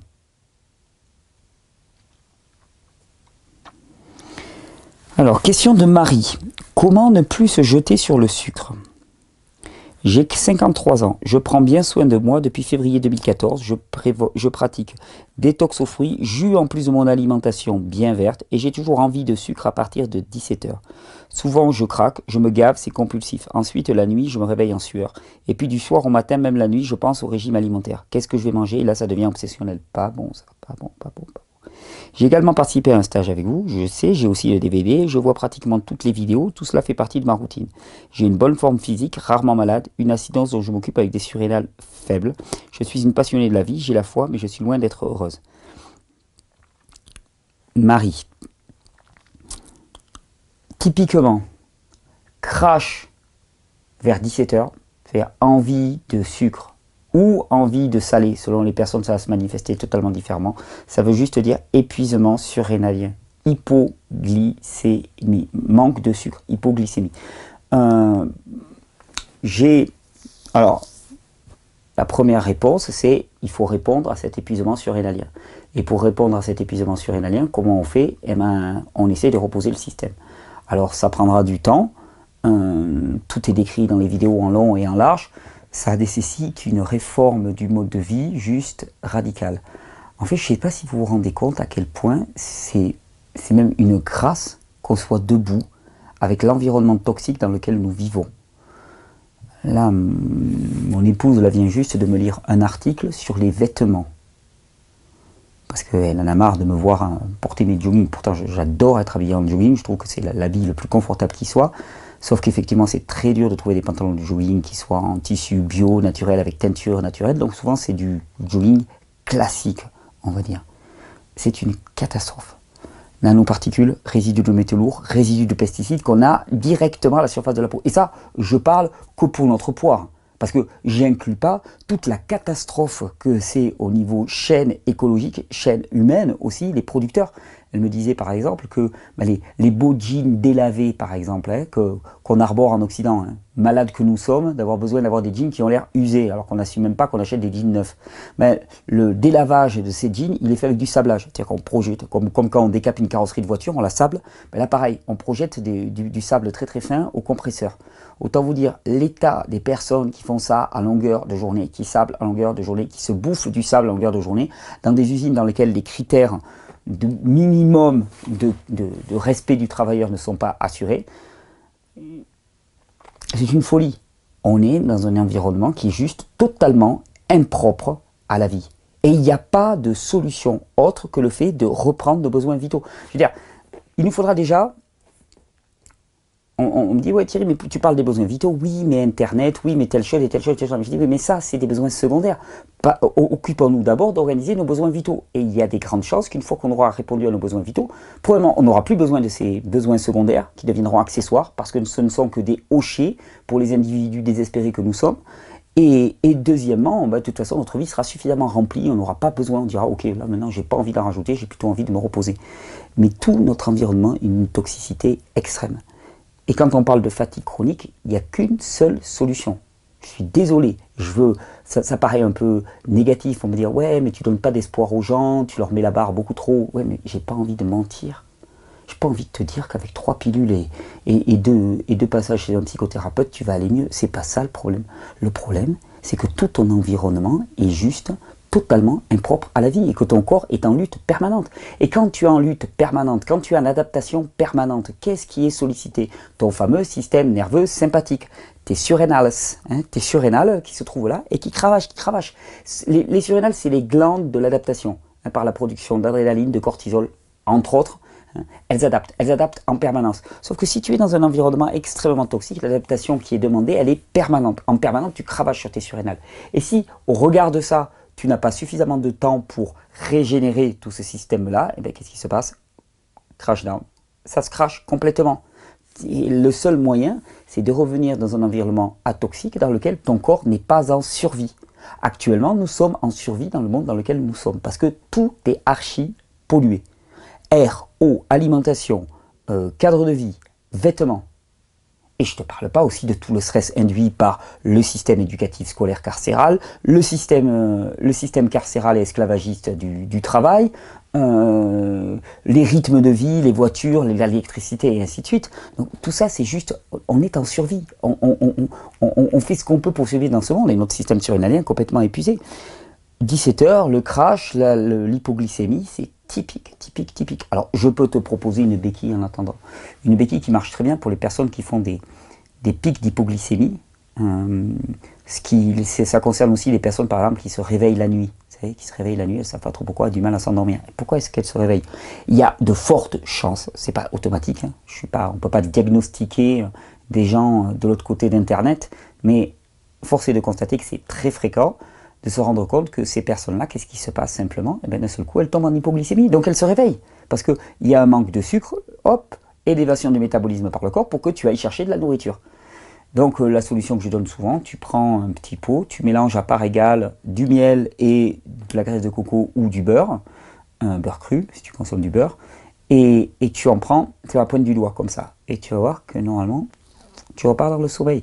Donc pour éviter le crash dès 17 heures, si tu es une personne qui est épuisée, sujette à l'hypoglycémie, moi ce que je te conseillerais, de façon massive, drastique et rapide, c'est d'avoir des apports réguliers de sucre tout au long de la journée. Et donc au besoin, ce petit matière grasse miel, ça peut être une approche.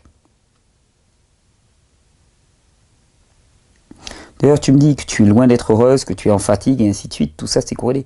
Après, je vais te dire, hein, tu peux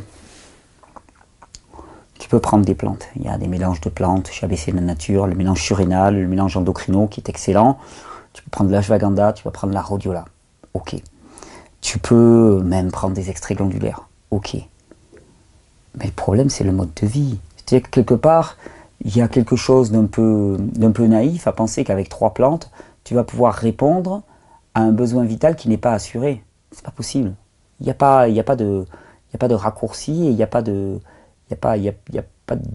plan B, quoi. Le plan A et l'unique plan A, c'est permettre au système nerveux d'avoir un équilibre entre sollicitation et repos. Et intégrant que tu as énormément tiré du côté sollicitation, ça veut dire qu'il va falloir pas être une force vive de la nation.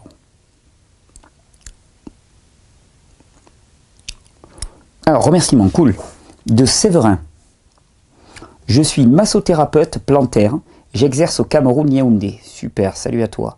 Grâce aux explications données par Thierry dans ses vidéos, je parviens à asseoir mes connaissances dans mon activité. Super, et ça c'est vraiment le but, hein, que chacun se réapproprie ses connaissances. Que chacun se réapproprie ses connaissances et qu'on sache que on est tous amenés à apporter du soin. C'est-à-dire que tant qu'on délègue ça à quelques spécialistes qui font leur beurre sur la maladie, tu ne peux pas espérer aller mieux. Donc il faut qu'on se réapproprie tout ça, et tous les soignants, qu'ils soient professionnels ou non professionnels, tous les soignants qui ont à cœur le bien-être. C'est-à-dire qu'il s'agit vraiment de miser, de parier, d'investir, de pousser des logiques de bien-être. Et donc, je suis ravi que ces informations servent, qu'elles soient utilisées. Vous êtes très nombreux thérapeutes, hein, entre guillemets, à me dire, voilà, on utilise les vidéos. Et d'ailleurs, comme j'ai à cœur que tout le monde devienne thérapeute, à partir d'avril prochain, je le lance un petit peu comme ça, j'adore envoyer des petits scuds comme ça. À partir d'avril prochain, il va y avoir la première académie de physiologie en ligne. Depuis chez vous, ceux qui ne peuvent pas se déplacer au stage, ou même ceux qui se sont déjà déplacés au stage, mais qui veulent aller plus loin.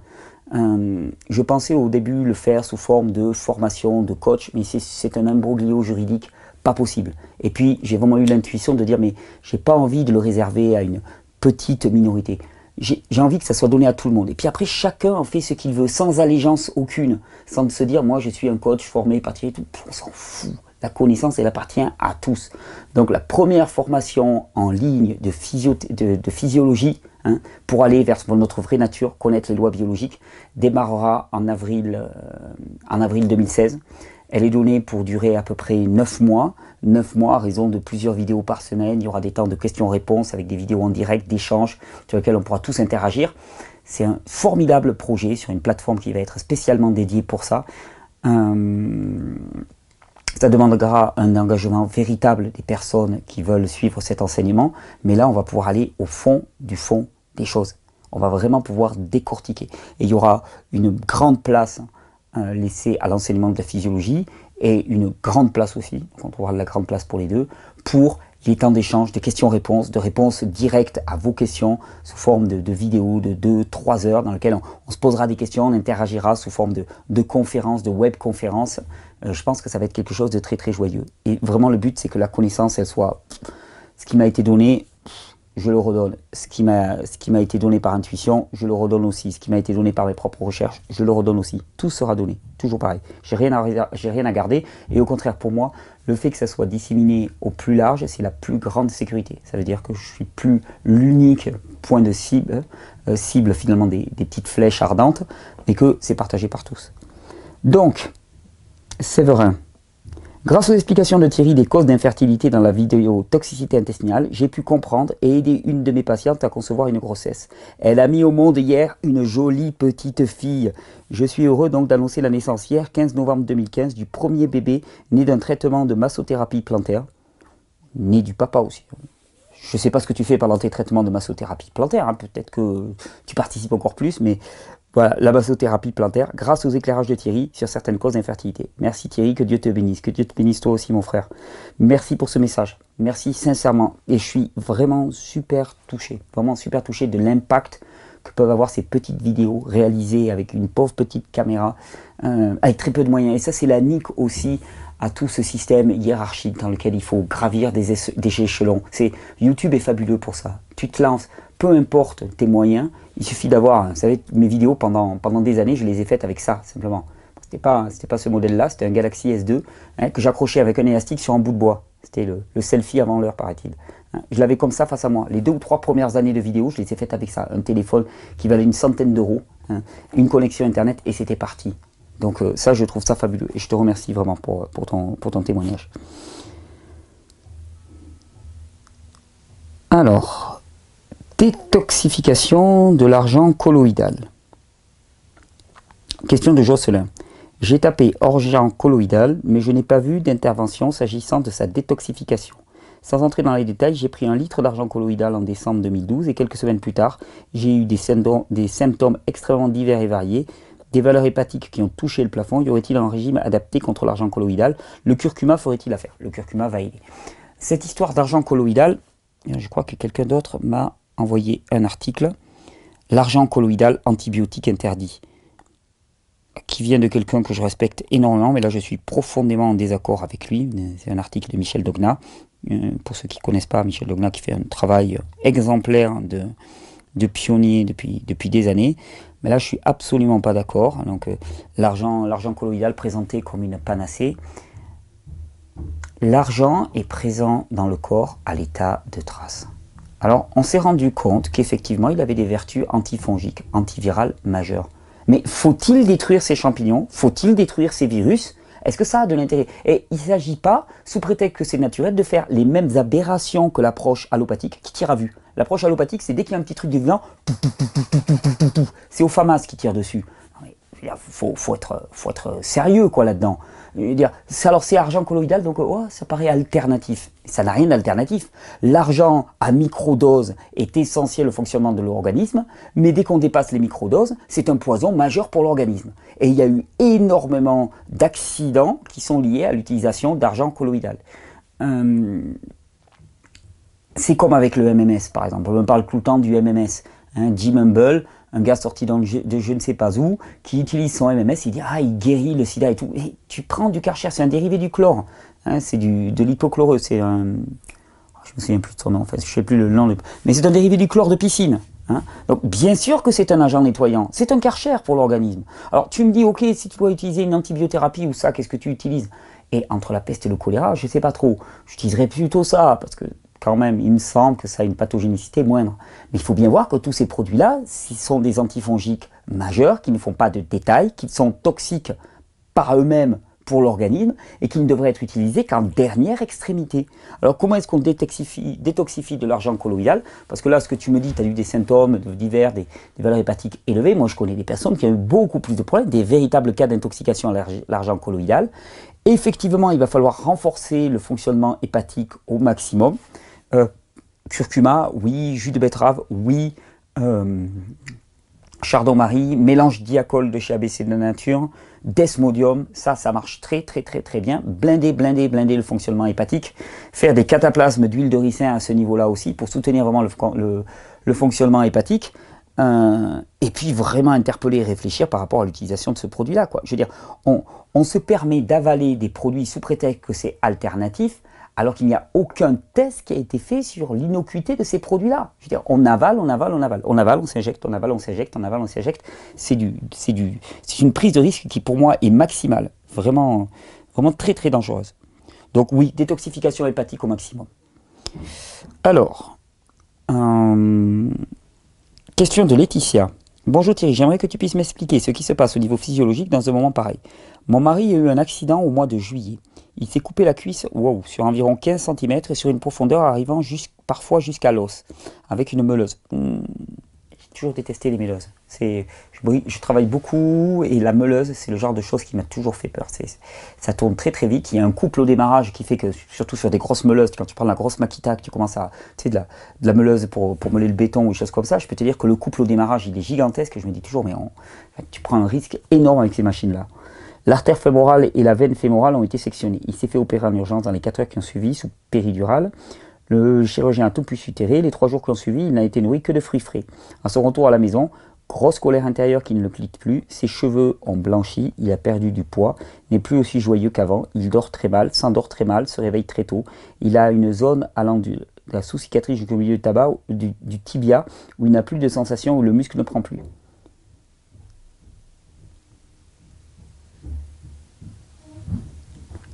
Il a des fourmillements en permanence, il ne peut pas reprendre le footing car sa jambe crampe. Pendant les premiers secours, sa tension n'a jamais chuté, le sang de l'artère et la veine allaient bien coaguler au point de compression. Il a perdu pas mal de sang mais pas de transfusion. Que se passe-t-il au niveau physiologique à ce moment-là et après? J'imagine que ça attaque bien les surrénales. Et pour le reste, j'aimerais bien comprendre. Alors écoute, sans jouer au devin, ce qui paraît vraiment évident, trouble du sommeil, trouble d'endormissement, colère, cheveux qui ont blanchi de façon massive, ça indique quoi? Ça indique que ton mari a été exposé à un stress ultra intense. Et ce stress perdure. J'ai fait une vidéo qui est excellente vers laquelle je vous renvoie avec le professeur Laurence Desjardins, c'était il y a 2 ans je crois, à l'automne à peu près. Syndrome de fatigue chronique, une synthèse, je crois qu'il s'appelait, dans lequel elle explique bien qu'un stress, alors soit un stress extrêmement répété, intense et répété, soit un stress ultra intense, eh bien, il va perdurer dans l'organisme, alors tant bien même que les causes du stress ont disparu. Ton mari, il est enfermé dans une situation de stress, il est bloqué là-dedans, complètement bloqué. Son système nerveux est complètement bloqué, hein, tu sens fourmillement, crampes, déminéralisé, il y a eu certainement une consommation minérale due à l'acidification liée au stress qui perdure, blanchiment des cheveux, trouble du sommeil, colère, irritation, peut-être dépression, manque d'énergie, apathie, baisse de la libido certainement, tu n'en parles pas, mais c'est pas obligatoirement le truc dont on parle facilement. Pour moi, ça indique massivement qu'il a vécu un stress énorme, gigantesque, et qu'il est toujours enfermé dedans. Et là, la solution, la papouillation. La papouillation, c'est-à-dire prendre tes 2 mains, l'organe de soin par excellence, et masser ton mari. Dire ok, massage, ça paraît un peu gentil, c'est des trucs. Non, le massage est certainement la méthode thérapeutique idéale, par essence, pour toutes les personnes qui ont vécu des stress intenses. Et avec ça, on peut renverser la vapeur. Le professeur Desjardins disait, Laurence Desjardins disait, le docteur, professeur, académicien, archiduc. Le docteur Laurence Desjardins, ça fait bien, quand je dis docteur, ça veut dire, ouah, Thierry, il discute avec des docteurs, c'est des gens sérieux. Donc Laurence, elle disait que c'était à peu près 3 semaines à raison de 20 minutes de massage par jour, minimum. Massage non professionnel, mais massage empathique avec réellement le désir d'aider ton mari, qui peut complètement inverser la situation. Si tu rajoutes massage avec des huiles essentielles de basilic, hein, qui est endocrino-régulatrice, qui détend énormément, lavande aussi, que tu peux mettre en huile essentielle, en externe, pas caustique, nickel. Là, tu as un moyen thérapeutique majeur pour renverser cette situation de stress chronique chez ton mari. Mais il est un stress chronique, d'après moi, il ne faut pas aller chercher ailleurs. Stress chronique. Bain alcalin au maximum. Et puis si vraiment il s'en sort pas, ben voilà, j'en parle de temps en temps. Il y a des techniques comme le MDR par exemple, hein, qui lui permettent si l'émotion a été complètement bloquée, hein, on sait hein, le principe de base de l'action de l'EMDR. Donc le MDR, c'est la resynchronisation des 2 lobes frontaux à travers une série de stimulations gauche, droite, visuelles, sonores, tapotements, hein, qui permettent bien de resynchroniser cerveau gauche et cerveau droit. Et surtout, on s'est rendu compte qu'au moment d'un choc, d'un stress très intense, eh bien, les hormones sécrétées par le cortex surrénalien amènent à une inhibition, un blocage complet du cortex cérébral. Et donc des émotions peuvent rester d'une certaine manière enquistées à ce moment-là, et elles n'ont pas la capacité, il y a une capacité homéostatique du corps par rapport aux émotions. Comme il y a une homéostasie physiologique, il y a une homéostasie émotionnelle. Sauf que là, tout est bloqué, et l'émotion, elle reste bloquée là, et le stress destructeur lié à cette émotion reste toujours présent dans la personne. Avec le MDR, avec ces techniques-là, on arrive à améliorer, à resynchroniser et rétablir les fonctionnements normaux d'épuration, l'homéostasie normale émotionnelle du système. Donc ça serait une approche.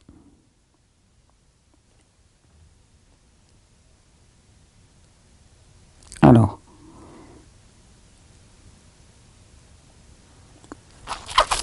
question de Pierre. Bonjour, je souffre d'une mauvaise odeur, entre parenthèses, de caca. Oui, donc ça dépend.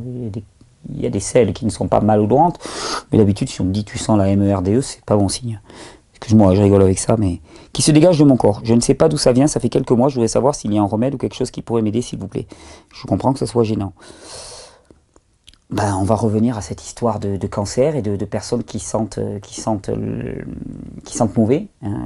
Voilà, je vais essayer d'être le plus respectueux possible de ta personne, mais sérieusement, si ça sent mauvais, c'est qu'à l'intérieur, c'est mauvais. Et bon, au-delà de l'odeur qui est fort incommodante, je peux le comprendre, moi, ce que j'ai envie de te dire, c'est que ça signale un état du milieu intérieur qui est plutôt inquiétant, qui est très très inquiétant. Alors tu veux savoir quoi faire? Qu'est-ce que je ferais moi dans ton cas? Détoxification, élimination. Tu as trop de déchets dans l'organisme, donc il faut couper les vannes, déjà arrêter d'en rajouter pour permettre au corps de faire son épuration normale. Il faut bien comprendre que notre système éliminatif, normalement, il n'était fait que pour traiter les déchets métaboliques. Toutes nos cellules, toutes nos bactéries en permanence produisent des déchets acides. C'est issu de la vie. La vie, le vivant, en vivant, produit des déchets acides. C'est la nature du vivant. Et donc, tout corps qui fonctionne produit des déchets acides. Et le système éliminatif est là pour les éliminer à l'extérieur. Sauf que si on en rajoute un maximum venu de l'extérieur, lié à notre alimentation, lié au stress, lié à l'air acidifiant, lié à l'eau acidifiante chargée de polluants, lié aux vêtements que l'on porte, lié aux relations humaines qui sont extrêmement conflictuelles actuellement, parce qu'on est malade, déséquilibré et acidifié, alors à ce moment-là, il y a une surcharge. Donc la première chose que je ferai, moi, c'est que je cesserai ou je diminuerai fortement les apports, et pour cela, je t'invite à nous rejoindre pour Terra Incognita. Terra Incognita, ça commence lundi prochain. Je vous invite à aller sur le site internet. Vous allez voir, il y a une page spéciale dans les onglets vidéo. Vous allez sous vidéo et dans les onglets, vous allez voir les vidéos de Thierry, les vidéos des copains et Terra Incognita 2015. Jeûner à ce monde, c'est un peu l'intitulé. Vous allez voir, il y a un cahier de transition alimentaire qui va permettre à chacun de faire par étapes des changements dans son alimentation et de son mode de vie qui soient physiologiquement acceptables. Il y a un agenda pour se retrouver, pour prescrire pour proposer des événements, des retrouvailles, des rencontres. Il y a le calendrier des conférences que je vais donner. Je donne une conférence à Lyon, une conférence à Carcassonne. Il y a énormément de téléchargements, il va y avoir les vidéos. Et pendant 3 semaines, ça va être de l'émulation collective pour tous aller vers quelque chose d'autre, de nouveau, la terra incognita, la terre inconnue. Donc je t'encourage à nous rejoindre pour ça et à te lancer massivement dans une cure de détoxification. Parce que si ça sent cette odeur-là, c'est parce qu'il y a du déchet, c'est parce qu'il y a du champignon, c'est parce qu'il y a de la matière en putréfaction. Et ça, c'est à l'intérieur de toi. C'est pas bon signe du tout.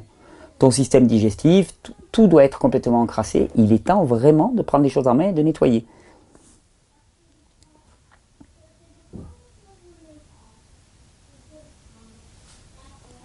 Question d'Audrey. Je me demandais à quoi étaient dues les callosités au niveau des pieds, surtout au niveau du talon. Est-ce une carence en minéraux? Rien que le fait de dormir pieds nus me fait mal parfois quand le drap touche mes pieds. C'est très désagréable, en plus ça me chauffe énormément. Bon, ça chauffe, c'est sensible et douloureux, c'est déshydraté et crevassé. Ça veut dire quoi? Ça veut dire que c'est acidifié uniquement. Donc acidification égale déminéralisation égale déshydratation. Tu sais, il y a l'espèce de petit triptyque. Donc, quand ta peau est crevassée, c'est déshydraté. Quand c'est déshydraté, c'est uniquement parce que c'est acidifié. C'est acidifié parce que c'est déminéralisé. Les trois veulent dire exactement la même chose. Tu me dis que le contact est difficile, le contact des draps, c'est donc que c'est enflammé, fortement enflammé. Donc la solution, reminéralisation. Tu peux... J'ai acheté un appareil pour faire des bains de pieds au bicarbonate. Ah pareil, je ne savais pas que ça existait. Tu prends une bassine, tu mets du bicarbonate. Moi je mettrais bicarbonate et argile, mais en sachant que ça va être un traitement local. Ce que je mettrais aussi, c'est régulièrement au niveau de mes pieds de la graisse de coco. Hein, la graisse de coco a des excellentes actions sur les callosités, sur les peaux un petit peu desséchées, et ainsi de suite. Mais ça parle de déminéralisation et d'acidification. Alors tu vas me dire, mais pourquoi les pieds? Ben, pourquoi pas ailleurs? Toujours pareil, hein. Quand on est fatigué, qu'est-ce qui trinque en premier? Ben, c'est les extrémités. Donc les mains, les pieds, suivant les personnes, parce que ce sont les zones qui sont le moins bien irriguées, parce qu'on est fatigué, donc les surrénales ne produisent plus assez d'adrénaline pour que le cœur pousse assez fort, pour que tous les micro-capillaires soient irrigués de manière adéquate.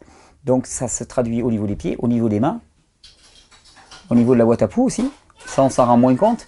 Les troubles de la mémoire, troubles de l'équilibre, irritabilité, dépression, hein, tout ça c'est lié au défaut d'irrigation et à la fatigue. Donc il y a certainement un état de fatigue. Après, ponctuellement, localement, symptomatiquement, les bains d'argile, les bains de bicarbonate de soude, te passer les pieds à l'huile de coco, ça devrait énormément aider, je pense. Mais enfin, il faut voir que ça, ce n'est qu'une expression localisée d'une situation qui est générale. Et sans répondre à la situation générale, il n'y aura pas d'amélioration.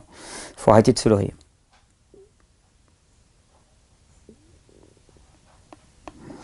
Carole qui m'envoie un message. Cancer de ver solitaire. J'ai trouvé bien cocasse que l'on prétende que c'est le ver solitaire qui est transmis le cancer à l'humain et non l'inverse. Ah oui, j'avais vu passer cet article. Oui. Et je commence à être consulté effectivement par des vers solitaires qui me disent c'est pas possible. Bon, ça va, on faisait notre boulot, on se baladait dans les intestins humains, c'était plein de déchets. Depuis que les humains ont quitté un petit peu le statut de chasseurs-cueilleurs, hein, qui sont mis à bouffer des amidons et des céréales et à être agriculteurs, c'est bon pour nous parce que ça crée de la colle à travers tous les intestins. Ils sont de plus en plus épuisés, donc nous les vers solitaires, le business, il va à fond. On est là pour manger les résidus de protéinés non décomposés qui sont en train de putréfier. Donc, en tant que ver solitaire, on se régale. Par contre, là, il y a un gros problème. Il y a un gros problème parce que là, de plus en plus, on développe des cancers. Parce que les matériaux qu'on est en train de manger, ils sont plus de première qualité. Et là, il y a un gros problème. Donc moi, je reçois des revendications de vers solitaires qui me disent qu'effectivement, l'acidification du milieu dans lequel ils sont censés évoluer fait en sorte qu'ils commencent à développer des maladies dégénératives lourdes. Donc ils demandent des primes de risque, ils demandent un intéressement, ils demandent des réductions de temps de travail parce qu'ils sont exposés à des risques trop importants. Enfin, je ne vous dis pas le nombre de revendications des vers solitaires. C'est clair que les conditions de travail des vers solitaires sont en train de se dégrader, nettement, et il y a urgence à prendre cela en compte. Alors oui, mon client le ver solitaire a été accusé de transmettre le cancer à l'être humain. Alors c'est assez intéressant parce que on se rend compte quand même que le cancer est hébergé dans le contexte naturel uniquement par l'espèce humaine. C'est-à-dire que toutes les espèces, tous les mammifères qui évoluent dans la nature et qui ne sont pas, qui évoluent dans un contexte naturel ne développent pas de cancer. Il n'y a que l'être humain. Mais là d'un seul coup, ça serait le ver solitaire qui donnerait le cancer à l'être humain. En même temps, mon client, le ver solitaire, me dit que le fait qu'il soit lui-même bombardé par les ondes électromagnétiques, par la pollution de l'air et de l'eau, alors que, force est de constater qu'il n'utilise pas les réseaux sociaux, qu'il n'utilise pas régulièrement son smartphone. Donc tout ça, c'est des améliorations pour l'être humain dont il ne profite absolument pas. Mais bon, l'être humain a cette propension à se croire seul sur la planète. Seul sur la planète.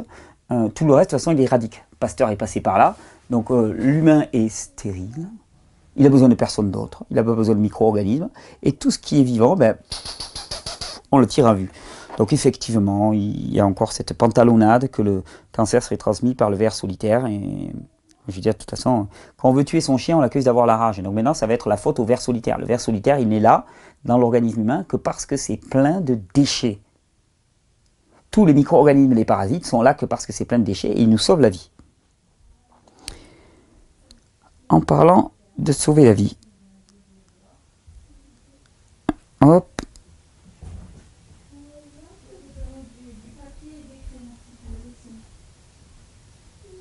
Véronique, en Alsace, J'ai 40 ans, j'ai la maladie de Parkinson, plus anxiété généralisée, croule sous les médicaments et l'hosto depuis 2 mois, plus de logement pour l'instant.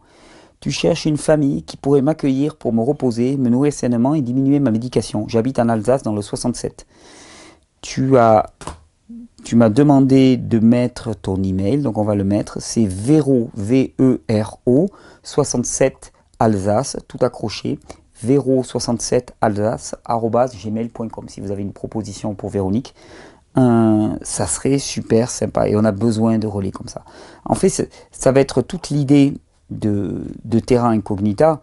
Toute l'idée de Terra Incognita, ça va être aussi de ce maillage entre nous qui fait qu'on peut s'apporter du soin et qu'on n'a pas besoin d'avoir fait Bac+9 pour apporter du soin à quelqu'un.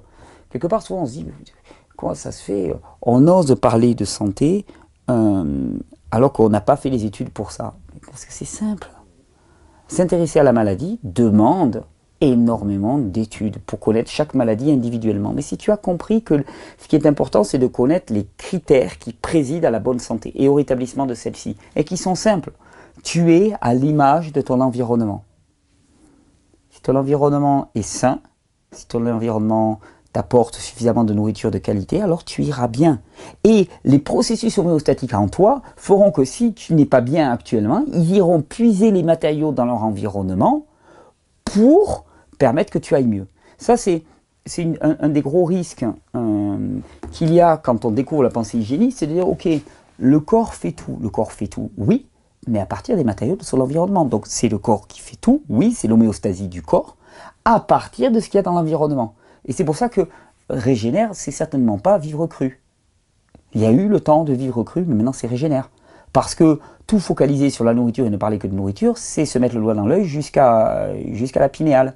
Hein, parce que c'est rater complètement la cible. C'est toute nos nourritures et tout notre environnement qui conditionne l'être que nous sommes. Et si on parle que d'alimentation, on résout qu'un pouillème de l'équation. Terra Incognita qui arrive, c'est pour ça. C'est pour permettre de faire la transition alimentaire, c'est pour permettre de questionner tout notre mode de vie, c'est pour permettre de se relier, de se retrouver, de se rattacher. Je vous demande vraiment, je vous prie vraiment d'être moteur, instigateur, d'arrêter de sortir de cette logique finalement de la consommation dans laquelle on nous a mis dès notre plus jeune âge. On est là, mais dès notre plus jeune âge, qu'est-ce qu'on nous habitue à faire? On nous habitue à être sur des chaises, à être gavé en permanence, et gavé de connaissances, ne rien demander et d'être des consommateurs. D'ailleurs, j'ai écouté une conférence très très intéressante là, récemment et qui montrait que finalement la violence du système scolaire est à la mesure du développement des pays. C'est-à-dire que plus un pays se développe vite, plus le système scolaire devient violent. Pourquoi? Parce qu'il est important de faire ingurgiter, de gaver les enfants avec des connaissances techniques, leur permettant de participer au développement technologique des pays dont on parle. Mais c'est du gavage et on nous a appris à être consommateurs. Terra Incognita, je vous prie vraiment de sortir de cette logique de la consommation, c'est-à-dire devenir acteur. Et il n'y a rien de plus joyeux que de devenir acteur. Il n'y a rien de plus joyeux que de produire sa nourriture. Il n'y a rien de plus joyeux que de gérer, de prendre en main sa vie et de se réapproprier ses choix de vie. En fait, on meurt de la tiédeur. On meurt de notre démission. Alors c'est confortable, la démission. Hop, on est sur un canapé, là, tranquillement, allongé, là. On se prélasse. Mais en vérité, la vie, elle se passe. Et puis nous, on est étrangers à tout ça. On est extérieur à tout ça. Bah, il est temps de changer complètement. Pas d'arrêter de se reposer, hein, mais quand on ne se repose pas, de ne pas travailler pour la machine, mais de commencer à travailler pour nos propres intérêts. Alors, c'est égoïste. Hein. Ah, mais non, mais attends, en prenant soin de toi, tu prends soin de toute ta communauté. Hein, parce que tes besoins à toi, ben, ils sont partagés par nombre de personnes. J'ai une personne que je connaissais quand j'étais jeune qui avait une phrase que je trouvais vraiment stupéfiante, et qui m'a toujours beaucoup marqué, qui disait « Trouvons des réponses collectives à nos besoins individuels ». Et elle, ça avait été un petit peu le moteur de sa vie, une personne fabuleuse. Tu pourrais la qualifier de sainte, si tu veux. Trouvons des réponses collectives à nos besoins individuels. Elle m'a marqué, cette phrase. Elle m'a profondément marqué. Nos besoins vitaux, ils sont collectifs. Ils sont partagés par tous. Et donc, c'est en trouvant par nous-mêmes des réponses collectives d'autres personnes qui cherchent pour elles-mêmes qu'on va pouvoir créer quelque chose de nouveau. Et qu'on a peut-être une chance de sauver l'humain. Entre nous soit dit, l'écosystème de la planète se remettra très bien de la disparition de l'humain. Par contre, sur le plan personnel, étant moi-même un humain, la vie ne peut pas espérer sa propre destruction. Ça, c'est juste une pathologie mentale humaine, mais la vie ne peut pas espérer sa propre destruction. En tant qu'humain, j'ai à cœur. On me dit des fois, ouais, c'est perdu d'avance et tout. Bon, mais quitte à mourir, autant mourir les armes à la main. Autant avoir essayé. Alors bon, Terra Incognita, c'est tout petit. Oui, mais simplement, si tu commences à inviter du monde chez toi, si tu commences à échanger localement, c'est peut-être aussi la chance de rencontrer des gens avec qui tu vas te rendre compte que tu as une communauté de besoins. Et que maintenant, il est temps d'arrêter de travailler pour d'autres qui te tiennent par l'argent et peut-être de commencer à produire directement ce dont tu as besoin sans passer par des intermédiaires. De produire en petits groupes, petite collectivité, et que tu vas y trouver la sécurité alimentaire, affective, émotionnelle. Tout ce qui te fait défaut actuellement et qui fait que tu es en train de crever. Terra Incognita, c'est ça, c'est joyeux, c'est jubilatoire. C'est partir vers une terre inconnue, tout en sachant que là d'où on vient, c'est juste impropre à la vie. Donc on n'a pas grand chose à perdre. On peut aller en Terra Incognita. On se retrouve lundi 30 novembre pour le départ pour la Terra Incognita. Je vous invite à venir sur le site Régénère, consulter, remplir le calendrier pour les agendas et tout. Je vous invite à venir nous rejoindre si vous voulez être inspiré. Et le feu, je l'ai, mais à 200% si vous voulez être inspiré. Le vendredi 11 novembre, ça va être sur le site internet aussi, un petit peu à côté de Lyon, à Écully. Le 12 novembre, à Carcassonne. Le 6 décembre, le 11 et le 12 décembre, à Écully et Carcassonne. Le 6 décembre, on va faire un pique-nique géant par chez moi, en Catalogne. Pas de 1 mètre d'altitude, donc il ne neigera pas, tout va bien. Tout est sur le site internet. Des pique-niques, il va y en avoir à travers toute la France. Je vous encourage vraiment à y aller, à se rencontrer. Envoyez-nous des témoignages écrits, photos, vidéos, et on va compiler ça pour faire une belle vidéo de premier de l'an dans laquelle on va montrer que on est nombreux. On est très très nombreux.